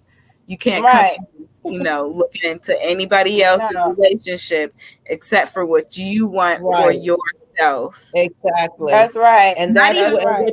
And so like a lot of women who have kids think that they have to go out there and find somebody who's going to be a good father to their kids. Don't even think about your kids when you're thinking about what you actually want. You have to focus on you and what you want and let everything else come after that. Because if all you're focused on is finding a good man and somebody to help take care of your kids, you might find somebody that is financially stable and is willing to help out, take care of your kids. And the entire time you're sitting in the background just miserable. Right. Okay, now, Sierra, Now you're not saying to not consider your kids though, right? That's not what you're saying. Now it sounds controversial when I say it because a lot of Black women aren't used to hearing this. But I'm saying that you have to put yourself first at all times. At all times, you have to put yourself first. Okay. And so a lot of people think that, oh, that means that my kids are going to fall by the wayside. My kids aren't going to get their needs. No, that is not what that means. Because when you take care of you, you're a better mom. When you're pleased, everybody around you is happier. But if you're sitting up there bitter, lonely, mad, what you going to do? You're going to sit there and you're going to be a bitter, angry, mad mom. And do you think your kids actually deserve a bitter, angry, mad mom? No, they do not. No, not. But let me say this. Player first. Now, I'm not saying to absolutely, kick your kids to the wayside and go ahead and be with this is what a lot of Black women do. This is what a lot of people do. They think that they've got somebody and they think that, okay, I'm going to, please this man and he's making me happy. But the whole time he's not making you happy. He's making you miserable. He's making your kids miserable. And you're just holding on to him because you don't want to be alone. That's not what I'm talking about. I know what you're talking about, that lady who's sitting up in her house. The man is abusing her. The man is abusing the children. The man is abusing everybody in the situation. I'm not saying for that to make yourself happy, because in that situation, even you ain't happy. You're miserable at the same time. No, I'm absolutely not saying that. I'm saying you have to make yourself actually happy. And there ain't no way that any mother could actually be happy while her kids are being flat out abused. That's not possible. Right, absolutely. That's what I was trying to clarify. Because here's the thing, and just let me say, I'm not a lot of Black women. I don't fit in that category. Let me say this though. Any man that I choose to be with, whether he makes me happy or not, if he accepts me, he's got to accept my child. We're a package deal. Yes. You understand? So I'm just trying to make sure. That's what I was trying to clarify as to what you were saying. So my child does have to be considered to a certain extent, because you can meet a man that absolutely has all the qualities that you want, may even have everything that you want, but probably hate kids.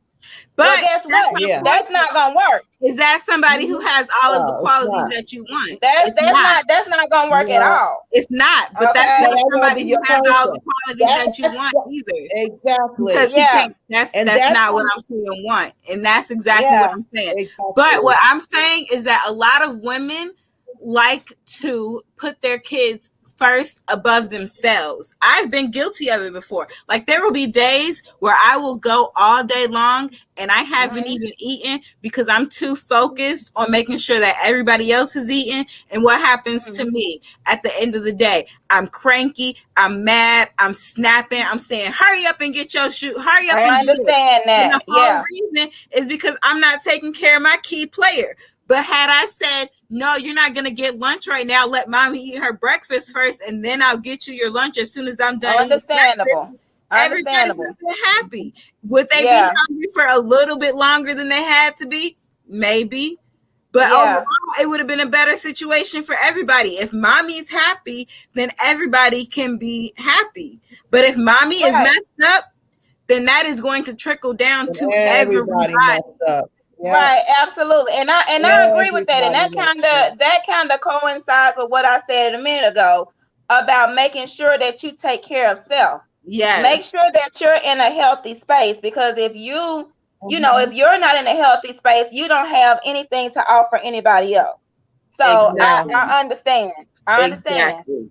Yeah, I was telling Key basically. We were talking about people who put their kids above themselves, because we were saying, who should you love more than yourself? And people like to say, like, oh, you need to love your kids more than yourself. And I said, you can't love your kids more than you love yourself, because that's going to lead to toxic parenting. that's going to lead to being one of those parents who let your kid do whatever they want to do because, oh, you love them. Oh, I love my kid, so I'm going to let him eat McDonald's whenever he wants to eat McDonald's. Oh, I love my kid, so I'm going to let him get snacks whenever he wants to get snacks.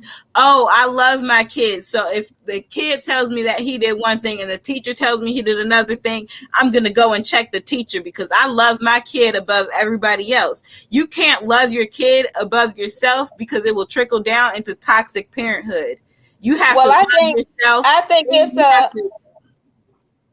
it's a time and place to apply that.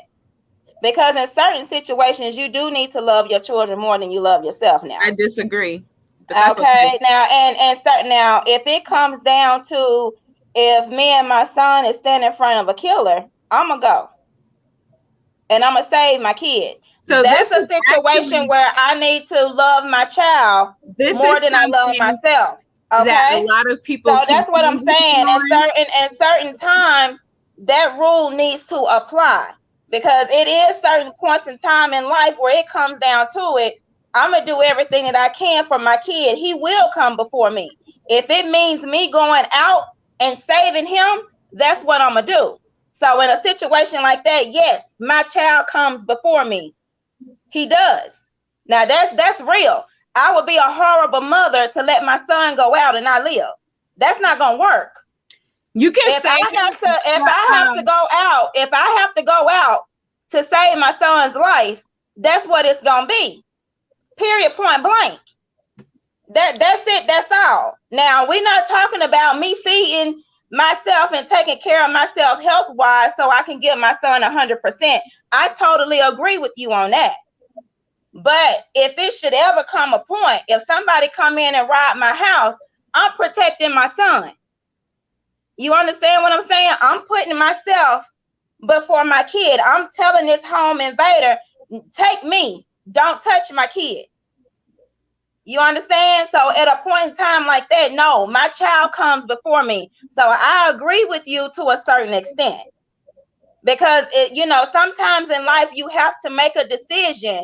If we in a burning house, if I can get my son out, if I have to go, but if it means saving my son's life, that's what I'm going to do. I'll be the one to go and let my son live.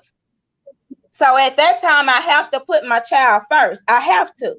I would be a horrible mother. I would be a terrible mother. I would be selfish. You understand what I'm saying? But I hope you understand what I'm saying, and you getting what I'm saying. But, I also, and people might look at me a certain way for this, and I honestly don't necessarily care. But at the end of the day, I believe that I know you're going to be like, Sierra, this did not just come out of your mouth, but I believe that I am of childbearing age.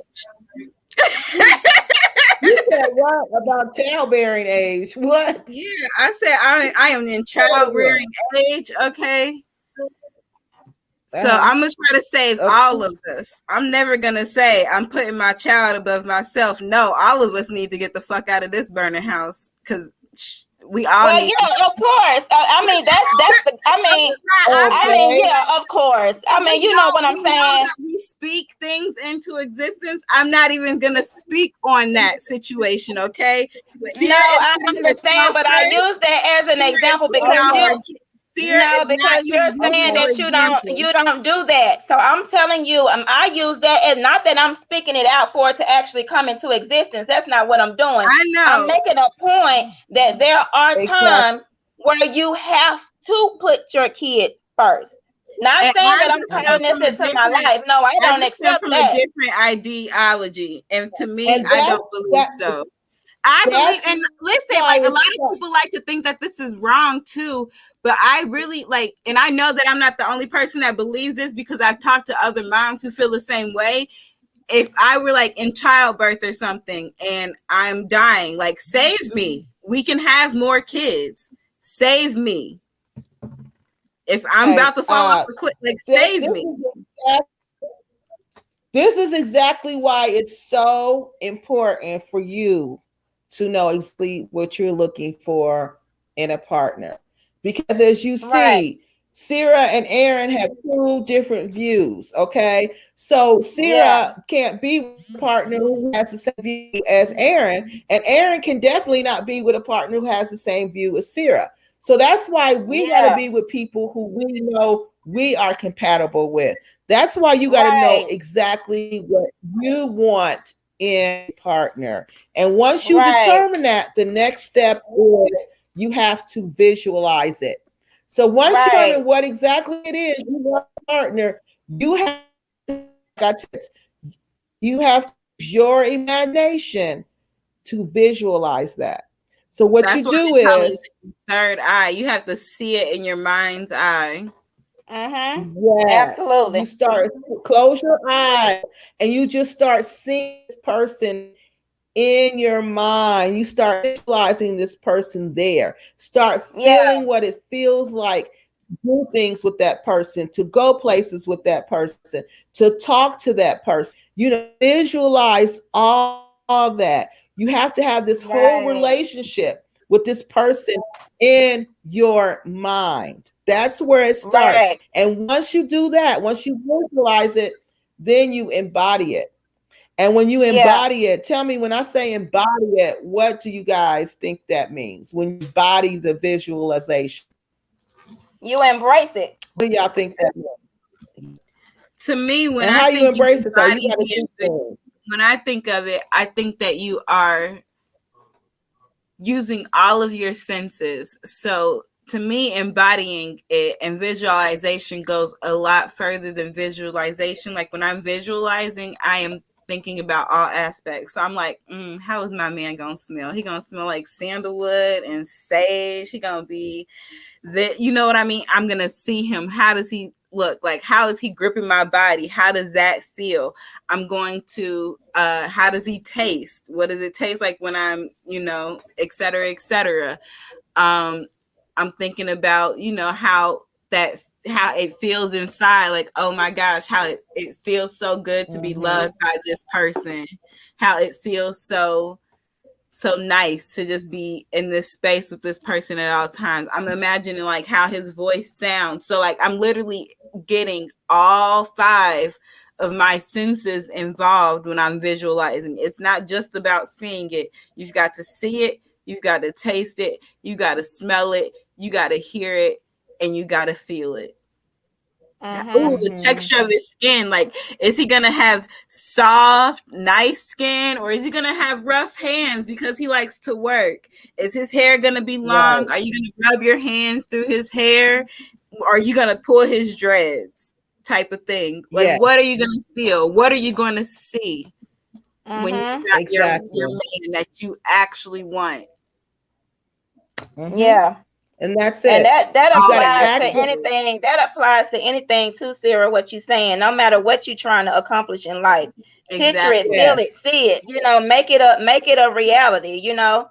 That's how you manifest it. Yeah. So that applies to a lot of things. Yeah, it does. Yep. Yeah. Yeah. You have to act and you have to believe as if your dream person is already manifested. So that's what you have to do. You have to just like spend some time meditating. Okay, this is what I used to do before I met my current person I'm with now.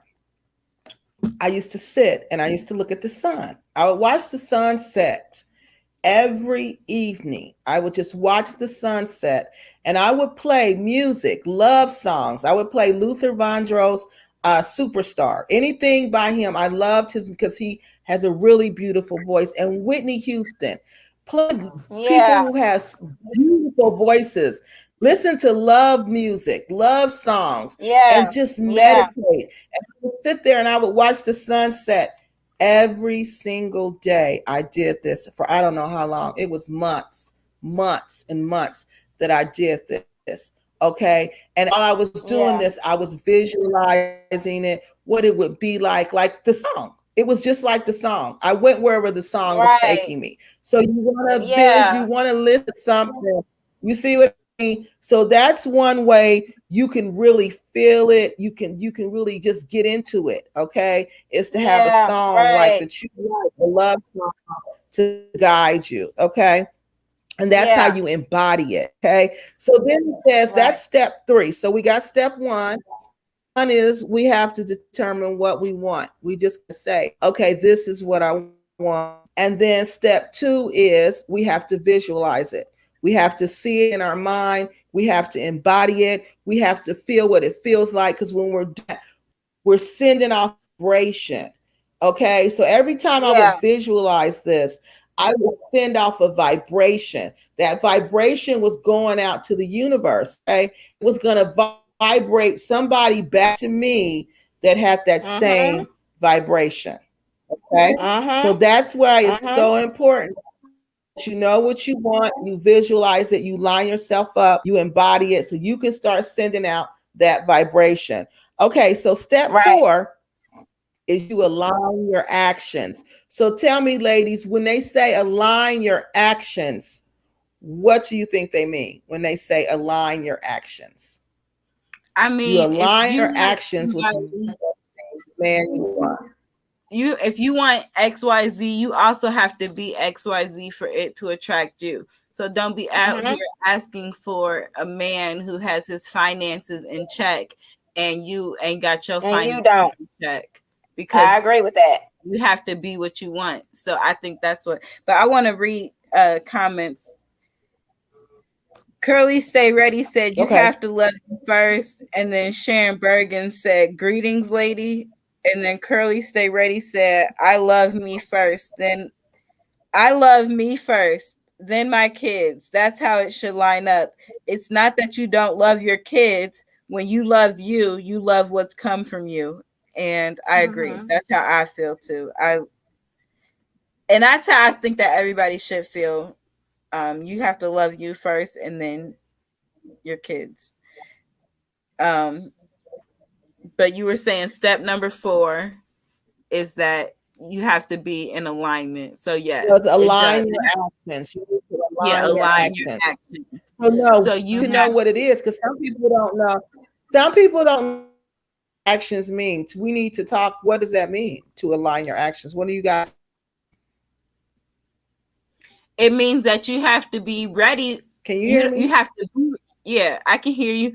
It means that when you're ready, you don't have to get ready. So you have to stay ready for your man if your man is going to be coming to you. So you can't be, first off, you can't be entertaining jokesters. Because if you're not into it and you sit here entertaining somebody else, the universe is going to say, oh, well, she's satisfied where she is. Well, I'm going to send her somebody. She good right there. She got somebody ready. You're right. Okay. So you can't be entertaining jokesters. You can't be out here not working on your, like, if you want somebody to just be lazy with and to just, sit around with, then that's cool. You can be lazy and just sit around. But if you want somebody to build with and build business with, then you need to be learning how you can be an asset to somebody as well. If you want, you know what I mean? You just have to make sure that you are what you're looking for. If you're not doing to be what you're looking for, then you can't get what you're looking for. Right. Be the example that you want. Right. Be the example that you want. If you want somebody that's physically fit, then work out. You know what I mean? If you want somebody that eats, you want somebody that. I disagree, because sometimes these fit niggas be wanting them a fat girl, and they be well now listen, I'm plus size, okay? I don't know if y'all can tell. I'm not no lit girl, but I'll give you a run around the track if you want it. Okay, I will. Yes. I'm fat as hell, but I'll burn a track up, baby. Don't get it wrong. I'll burn a track up, okay? That's so. I'm not the physical appearance. You really can't go by that, because I be out there jogging my little heart out, and people be looking at me like, I know this big girl just ain't ran past me. Yes, I did. Yes, I did. Okay, and I'll be back out here tomorrow. You can watch me again. All right. So you can't go by that. But I'm just saying, I'm trying to live a healthier lifestyle. the reason I said that though is because you don't want somebody out here who is plus size to think that just because I'm plus size, I'm never gonna have that man that is muscular. No, that man no. You know what I'm saying? That's not what I'm saying. No. Because sometimes a muscular man can like a girl who is not necessarily right. And look, and you can, and just because you got muscles don't mean that you fit. It does not mean that you're healthy. I've seen plenty of people, even people that's skinny. They're skinny, but they're not healthy. It's a difference. Right. You know? It's a difference. Where Kiki go? What happened? Oh, some probably just happened to her internet, but she'll be right back. Okay. Well, while she gone, I'm going to go get my charger. Hold on just a minute. Okay. But yeah, okay, so Donnie goes in, salute at Kiki Loves Nigeria panel and my family in the chat. Hey, Donnie, what's up? And he said true. So yes, I don't know what you were saying true to, but thank you. Peace and blessing, Donnie, guys. Okay, Donnie goes in. Yes, okay. Let me see what happened to Kiki. Let me see if I can call her.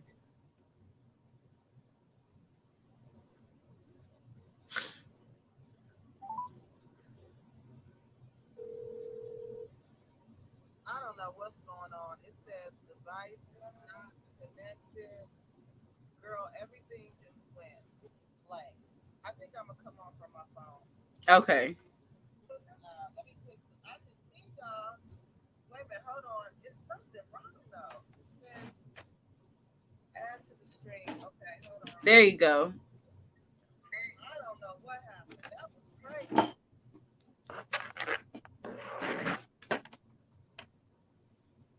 Had been removed. Add yourself back. Okay, there you go. There you go. Got it. Okay, so I just went off all of a sudden. Okay, finish talking about the fourth step, Kiki. Can you hear me? I can. Sarah.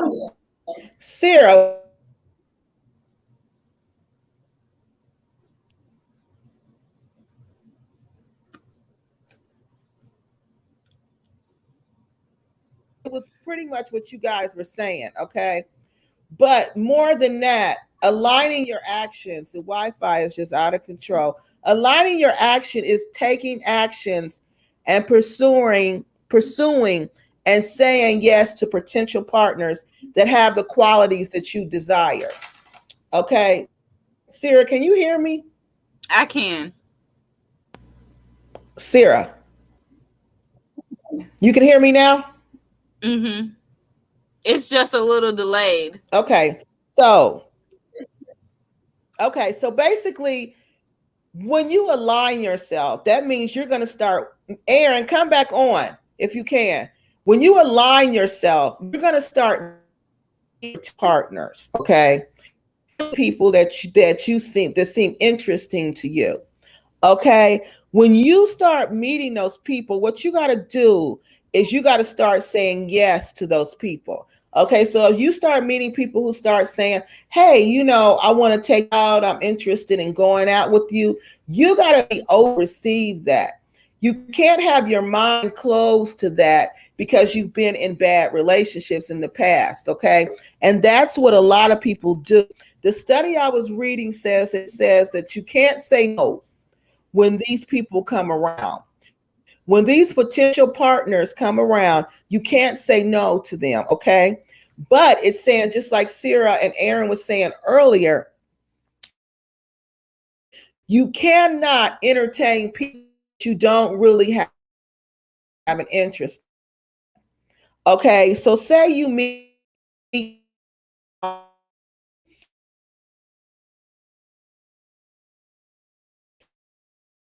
and you really don't want to be with this person. This Wi-Fi is just going crazy, and you really don't want to be with that person.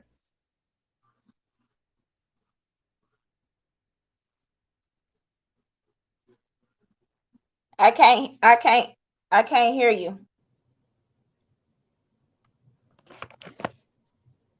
Okay, Kiki, you know you muted yourself. I'm gonna turn my camera off, but I'm gonna still be here. But I can hear Sarah, but I can't hear Kiki. That's because she muted herself for some reason. Okay. But, like she was saying, can you hear me now? Yeah, you're gonna have to be open to going on dates with these people. And I agree. You can't be sitting around being jaded and also trying to manifest your person. You can't at one point think that you're not gonna entertain anybody, but then at the same time want somebody to come your way. Yeah. Yes.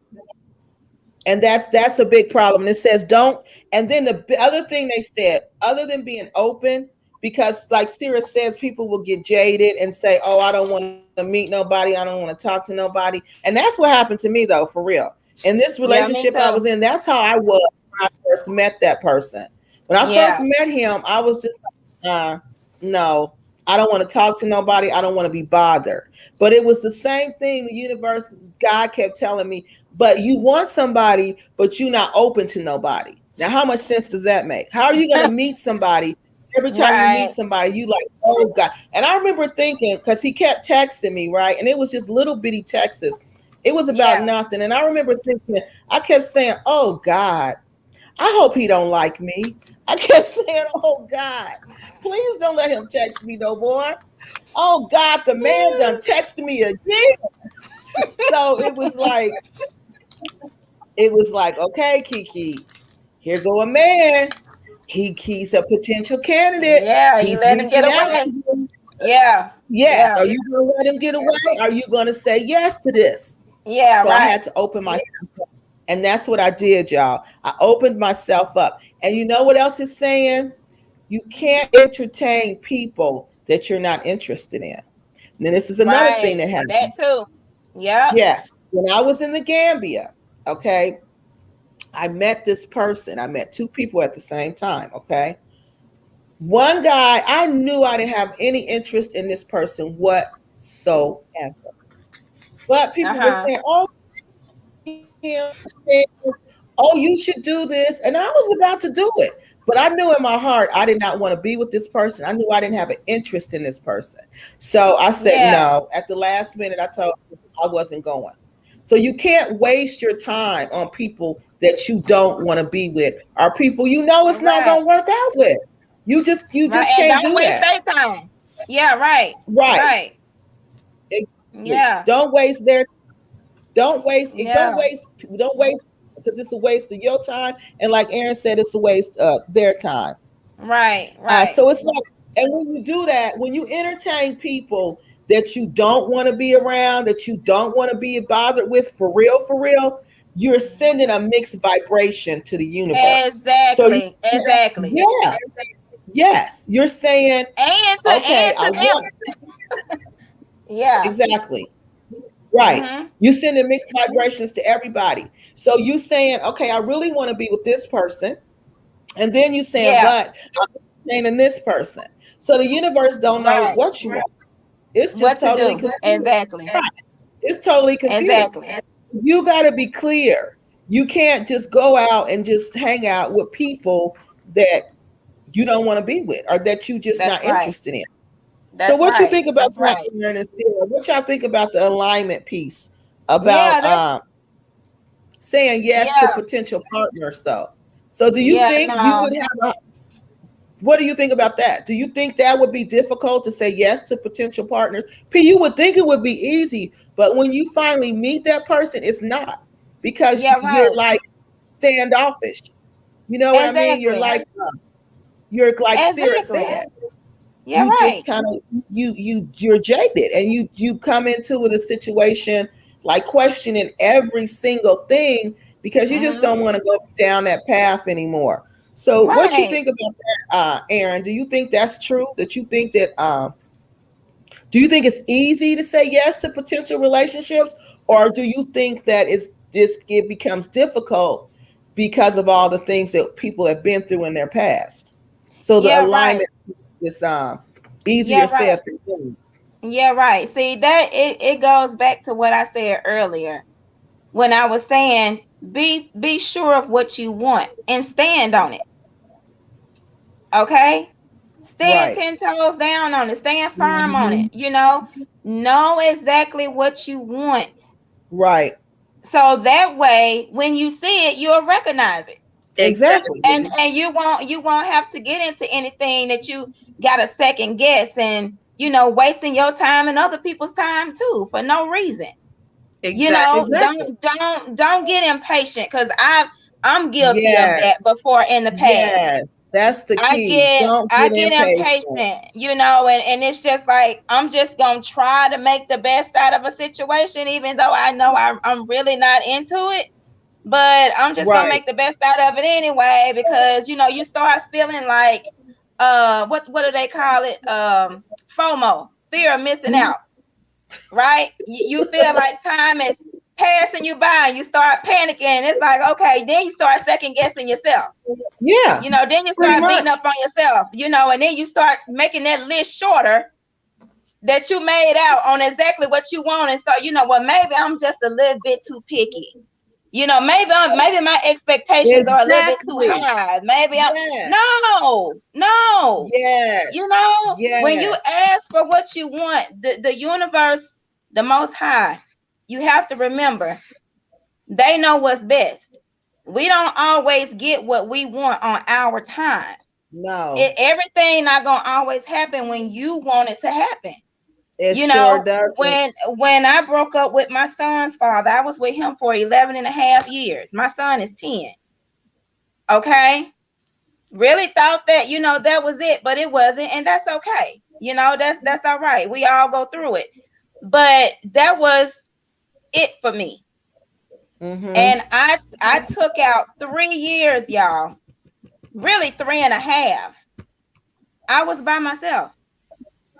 Mm-hmm. I didn't date anybody. I was completely celibate. Like, I'm not joking, because I was fed up. I was tired of being with guys. I've been married before too.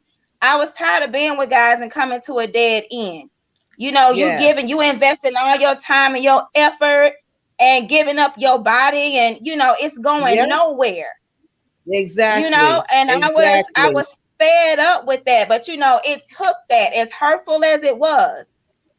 It took that to wake me up, for the Most High to shake me and be like, hey, listen, you're not in control.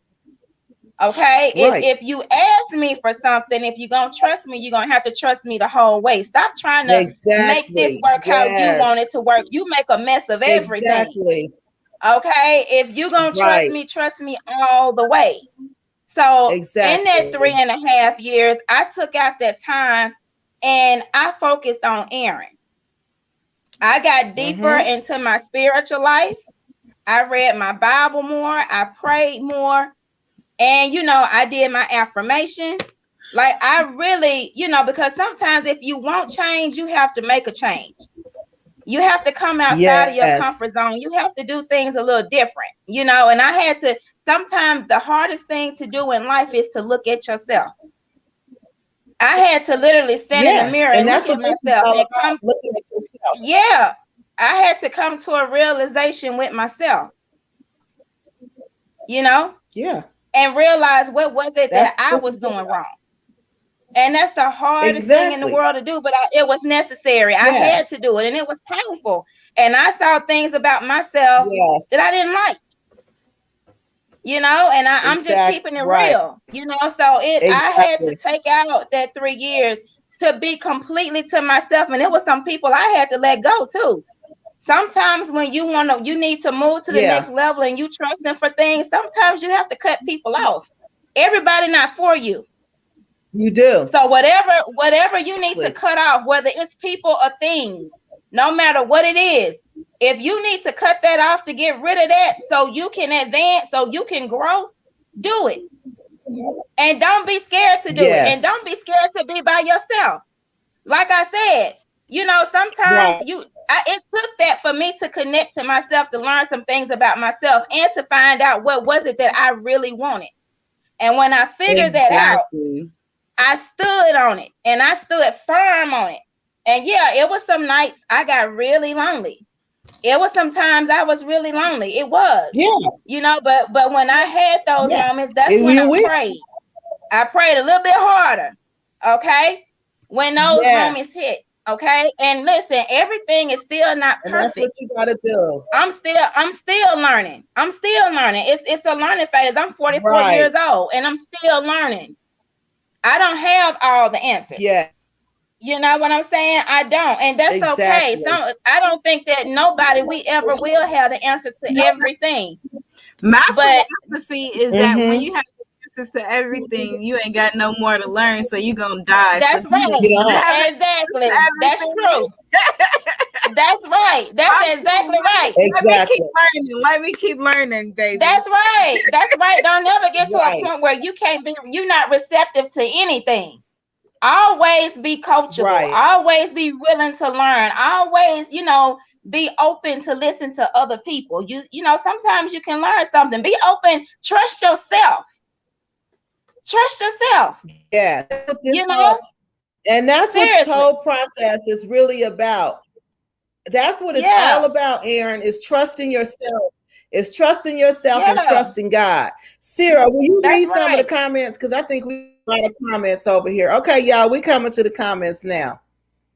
But that's what this whole manifestation is about. Trusting yourself, trusting God, and trusting yourself. Trusting and believing that you're gonna get what it is that you want. And you gotta believe that, because if you don't believe it's not gonna happen. This is all about. That's what it's all about. Go ahead, Sarah. What you want me to do? Sarah. Oh my God. Read the comments. The comments. Oh my God, y'all. Sarah, cut that camera off for a minute. She over there sipping again. She hit that camera off. We know what you're doing. We know what y'all see when she came back. Now she don't even know what's going on. She actually said, what did you say? Okay, so I'm about to read the comments anyways. This is just like you was telling me the other day. Curly Stay Ready said, my mom always said, find the man who loves you more than you love them. And Key was trying to give me this advice just the other day. Because I am bad about that. Because I be wanting to love my partner. And be like, no, girl. But anyways, okay. Donnie goes in and said, yes, at Erin B. Self-evaluation is a must, period. Yeah. Beautiful African Queen said, that's true, Erin. And Donnie goes in and said, we are all just learning, and it's okay. Kelsey Vibration said, after a 3-year relationship was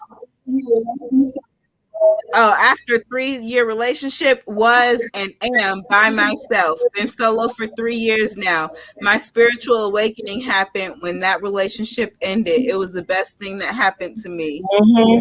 Beautiful African Queen. That's what usually happens. Definitely relate to what you're saying, because it's true.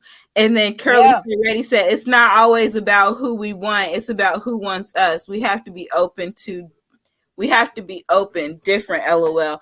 So now this is something that me and Key were disagreeing on earlier, I think, because I am the type who is very specific when I am manifesting. And it might take me a little bit longer to manifest because I'm so specific. But when I tell you that what I say that I want, I always get, I mean that very much so. I mean that in my ex-husband, I manifested literally every single aspect of him before I entertained him. And I mean, it is stuff that is like ridiculous that you wouldn't even think. Like, people would tell me all the time, like, you're never going to find that. Like, that's not even a real thing to ask to want. Why would you ask that? But I listen, I know what I want, and my person be XYZ. And I honestly was back then saying it because I didn't want to necessarily find anybody. So I was like trying to make my list so specific that it couldn't even be possible.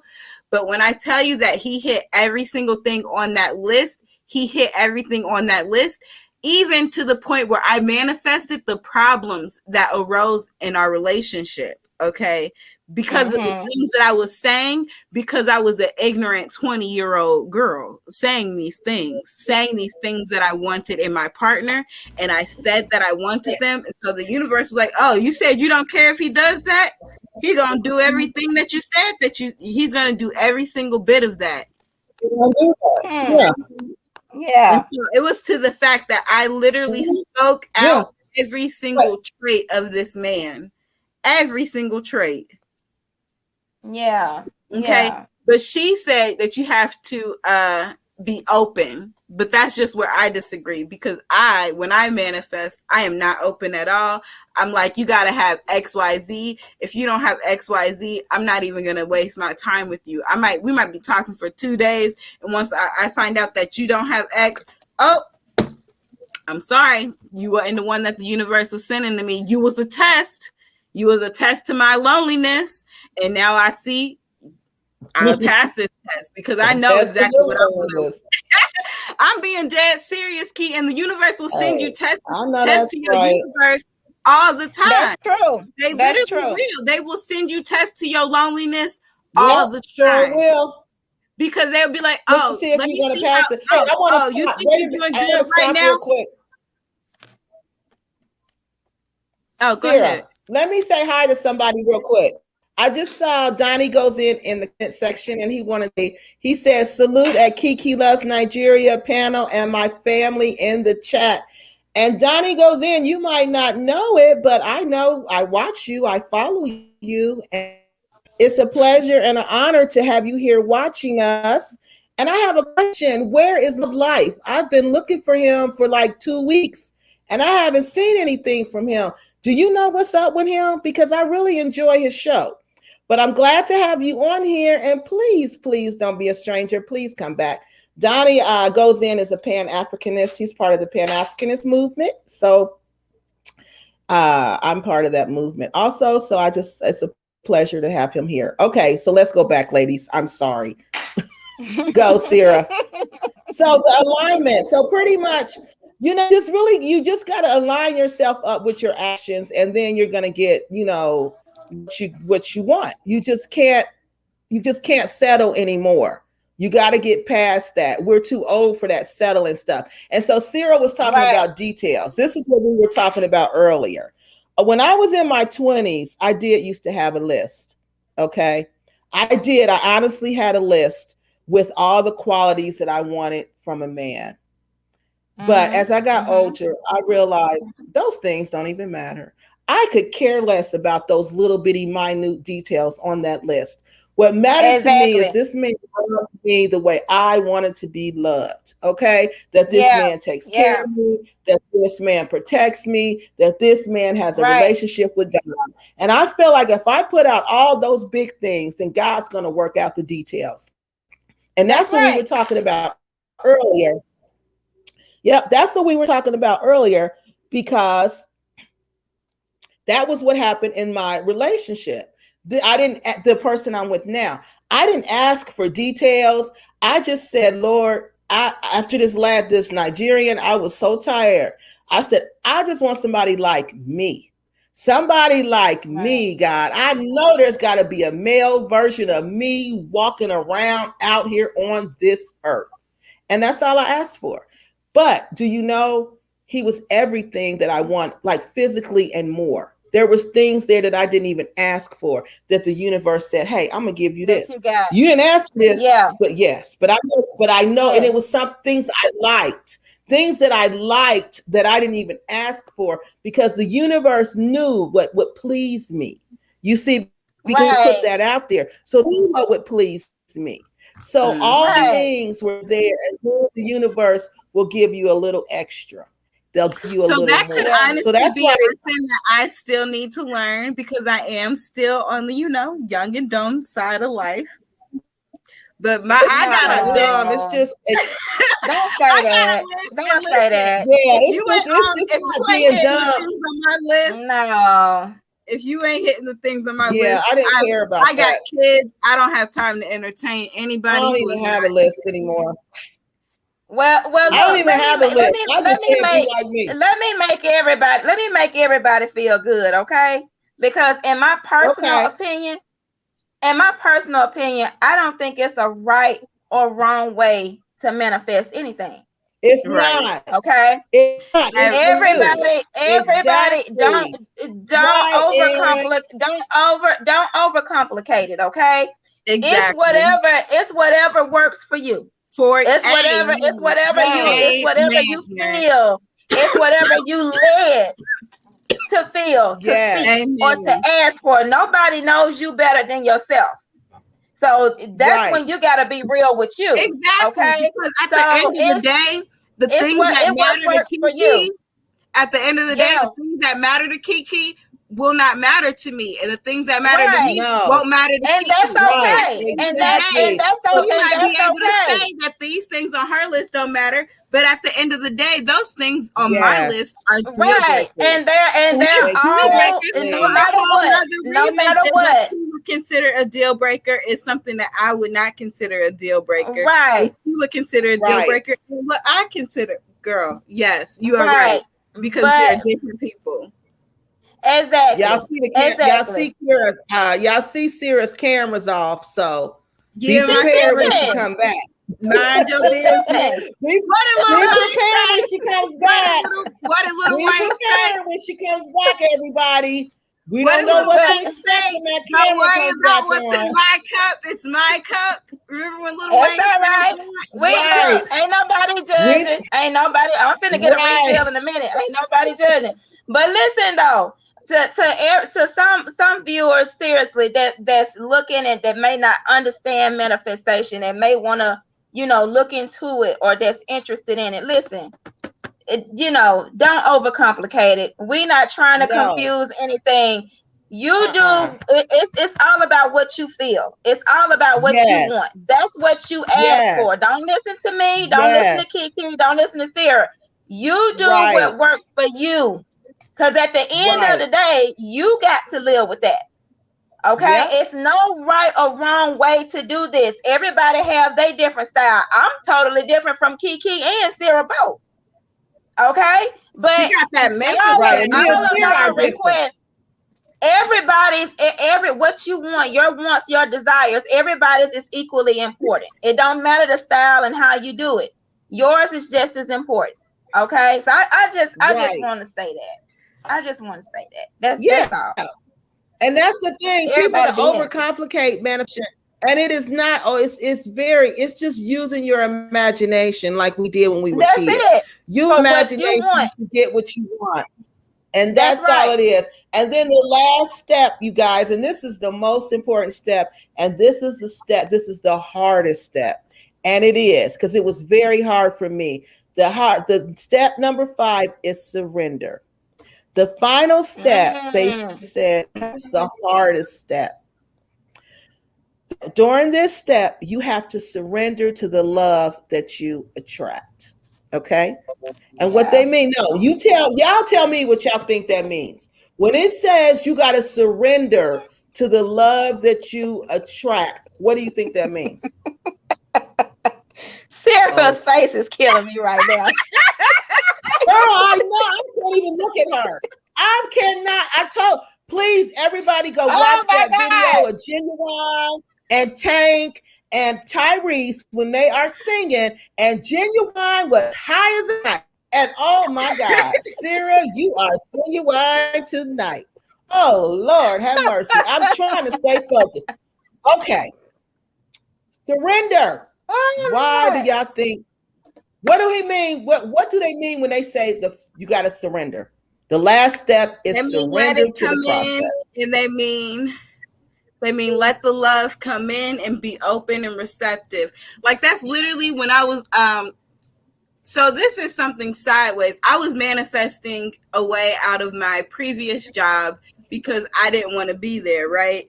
And so I would say I am open and receptive to new sources of income. But I had to actually put that open and receptive out there, and I had to actually be open and receptive to those things so that when they came in, I could actually receive them. So if you're not going to be open and receptive, and you're not going to surrender yourself to these things, then they can't come in if you're not going to let them. Right. Right. No. Exactly. No. Exactly. Yes, and that, and you know, that's exactly it. So what it says, you have to surrendering is simply allowing the love to come into your life, and not only letting it come in, but you guys, you got to let this love come in without attachment.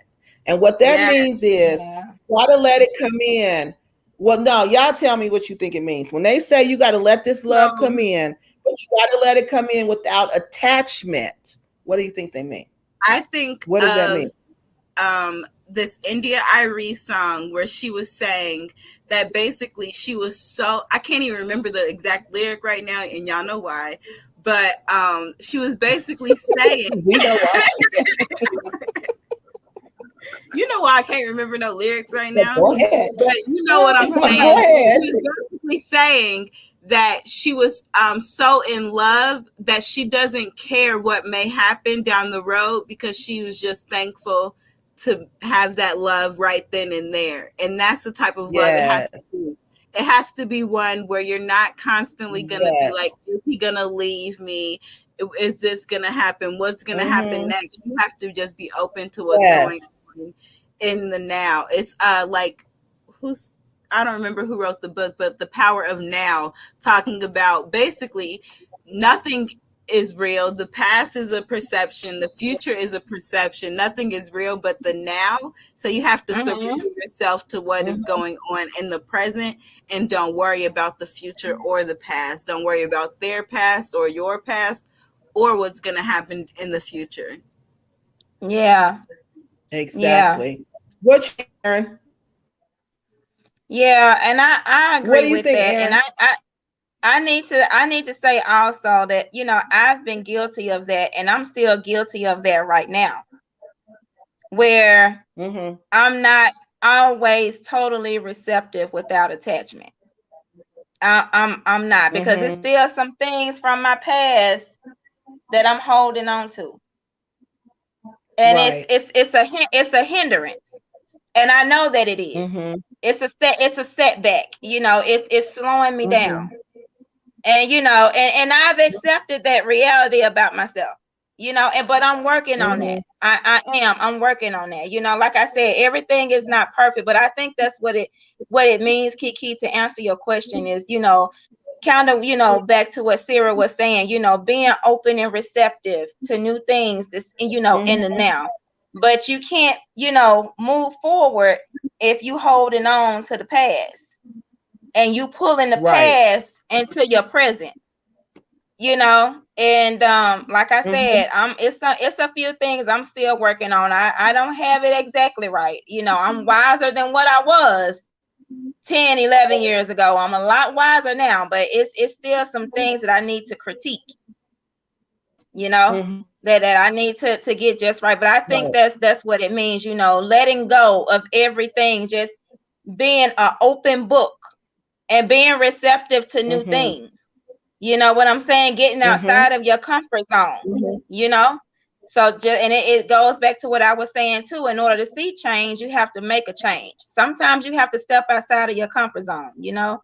So yeah, I totally agree with a lot of what, you know, Sarah said. I just wanted to add that tad bit to it. Yeah. Yes.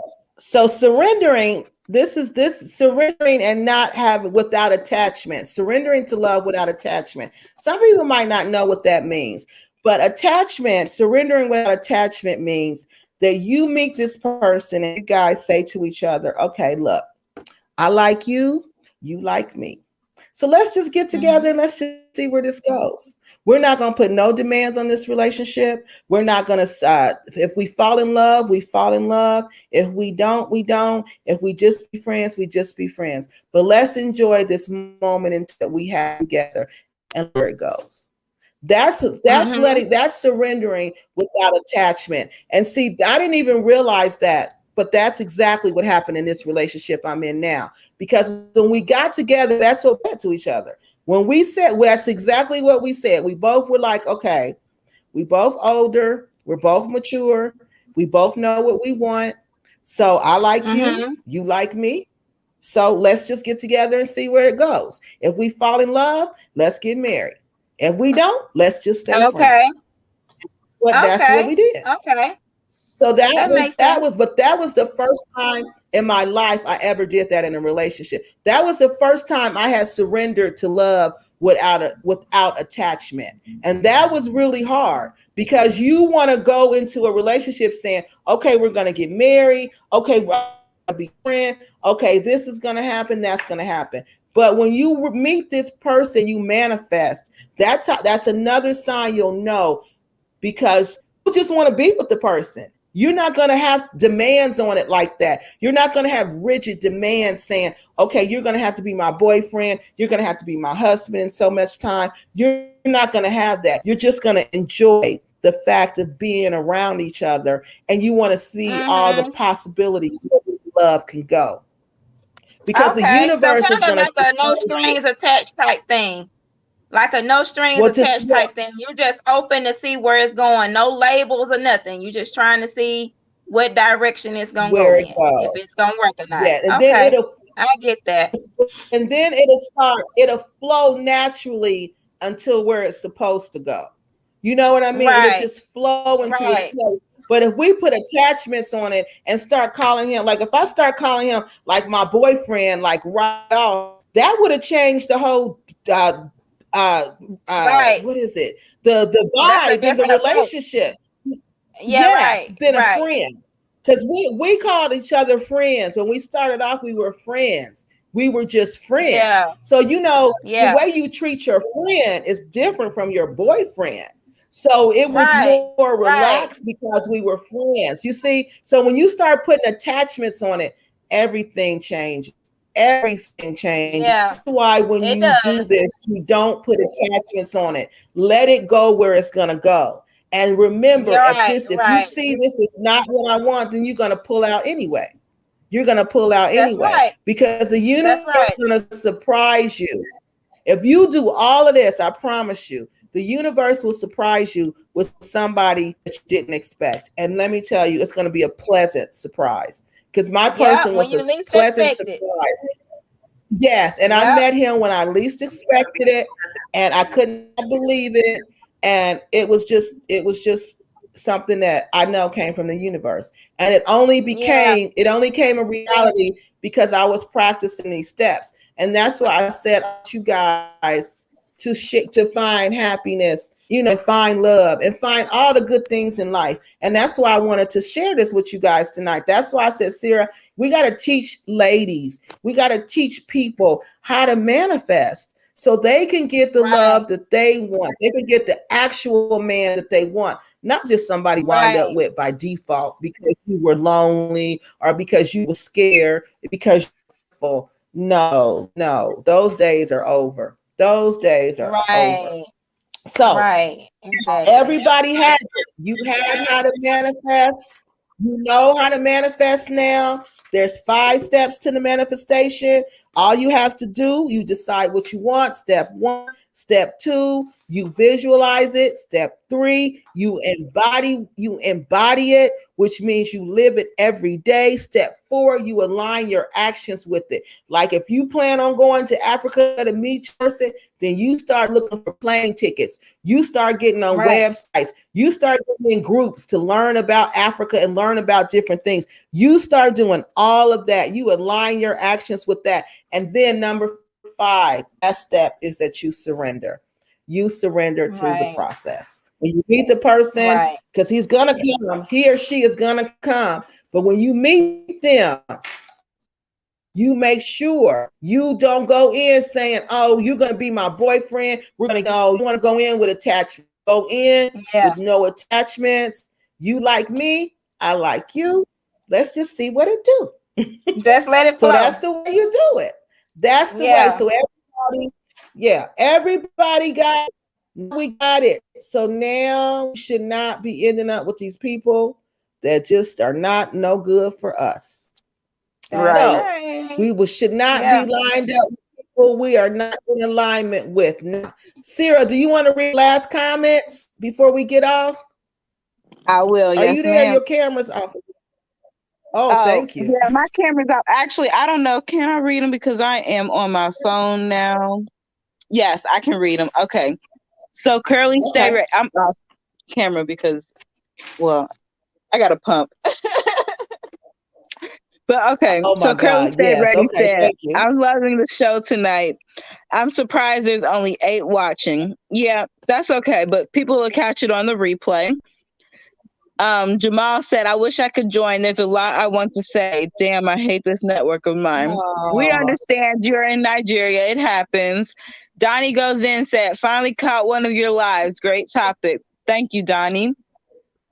Beautiful African Queen says the laughing faces. I feel honored. Jamal said, right now, before I start anything with anyone, I try to define it from the very start. And if we both can be fine.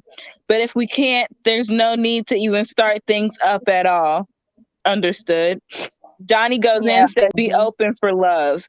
Curly Stay Ready says, you can't find what you're looking for if you're always looking in a rearview mirror. Exactly. Yes. And then Beautiful African Queen agreed with that. Donnie goes in, agreed with that too on Curly Stay Ready. And then Beautiful African Queen said that this is a great topic. Thank you, Beautiful African Queen. So those are all the comments for tonight. Yeah. That was it. Yep, those are all the comments. All righty, everybody. Do anybody has anything else they want to add? Aaron, you got anything you want to add before we get out of here tonight? I just want to thank everybody, you Kiki as always, and Sarah, and all of your viewers. And I just want to encourage everybody that is seeking love, looking for love, to just take your advice and everything, all the steps that you shared tonight. Affirmations, they actually do work. It's things that I've spoken to the universe 3 and 4 years ago that's now coming around full circle. Just be patient, believe in yourself, keep your faith, know exactly what you want. Don't sway, don't give up, don't get impatient. Just wait. Everybody has their own perfect timing. My timing is not your timing, and vice versa. Everybody has their own journey. Some people may be in a different place, than where you're at. They may have a more learning experience to go through than you. We're all in different phases in our journey. Everybody's not always on the same track. But just, believe in yourself, and what you want. And, you can have the things that you ask for if you believe. It's not impossible. It's not as hard as you think that it is, So, but yeah, I just wanted to add that tidbit. It's somebody out there for everybody. You just got to be patient and wait on what's for you. That's it. Exactly. And that's the whole thing, you guys. You just got to go ahead, Sarah. Beautiful African Queen said, good night, everyone. And Donnie goes in, said, great conversation. Peace and power to the family. Peace and power to you too. Uh-oh. Yeah, I don't know what happened to Sarah. Wi-Fi is crazy tonight. But Donnie goes in, thank you so much. Peace and power to you too. And thank you. I feel truly honored that you stopped by our live tonight. I feel truly blessed. You and Mr. Mosley in the same night. Man, I am truly blessed tonight. So you guys, we will be here next week, next Saturday at 8:00. We'll have another conversation, something that's going to help us grow together as a people and to help us become better women, to help us have better relationships, just to have better love in our life. So, right. But you forgot to mention, okay.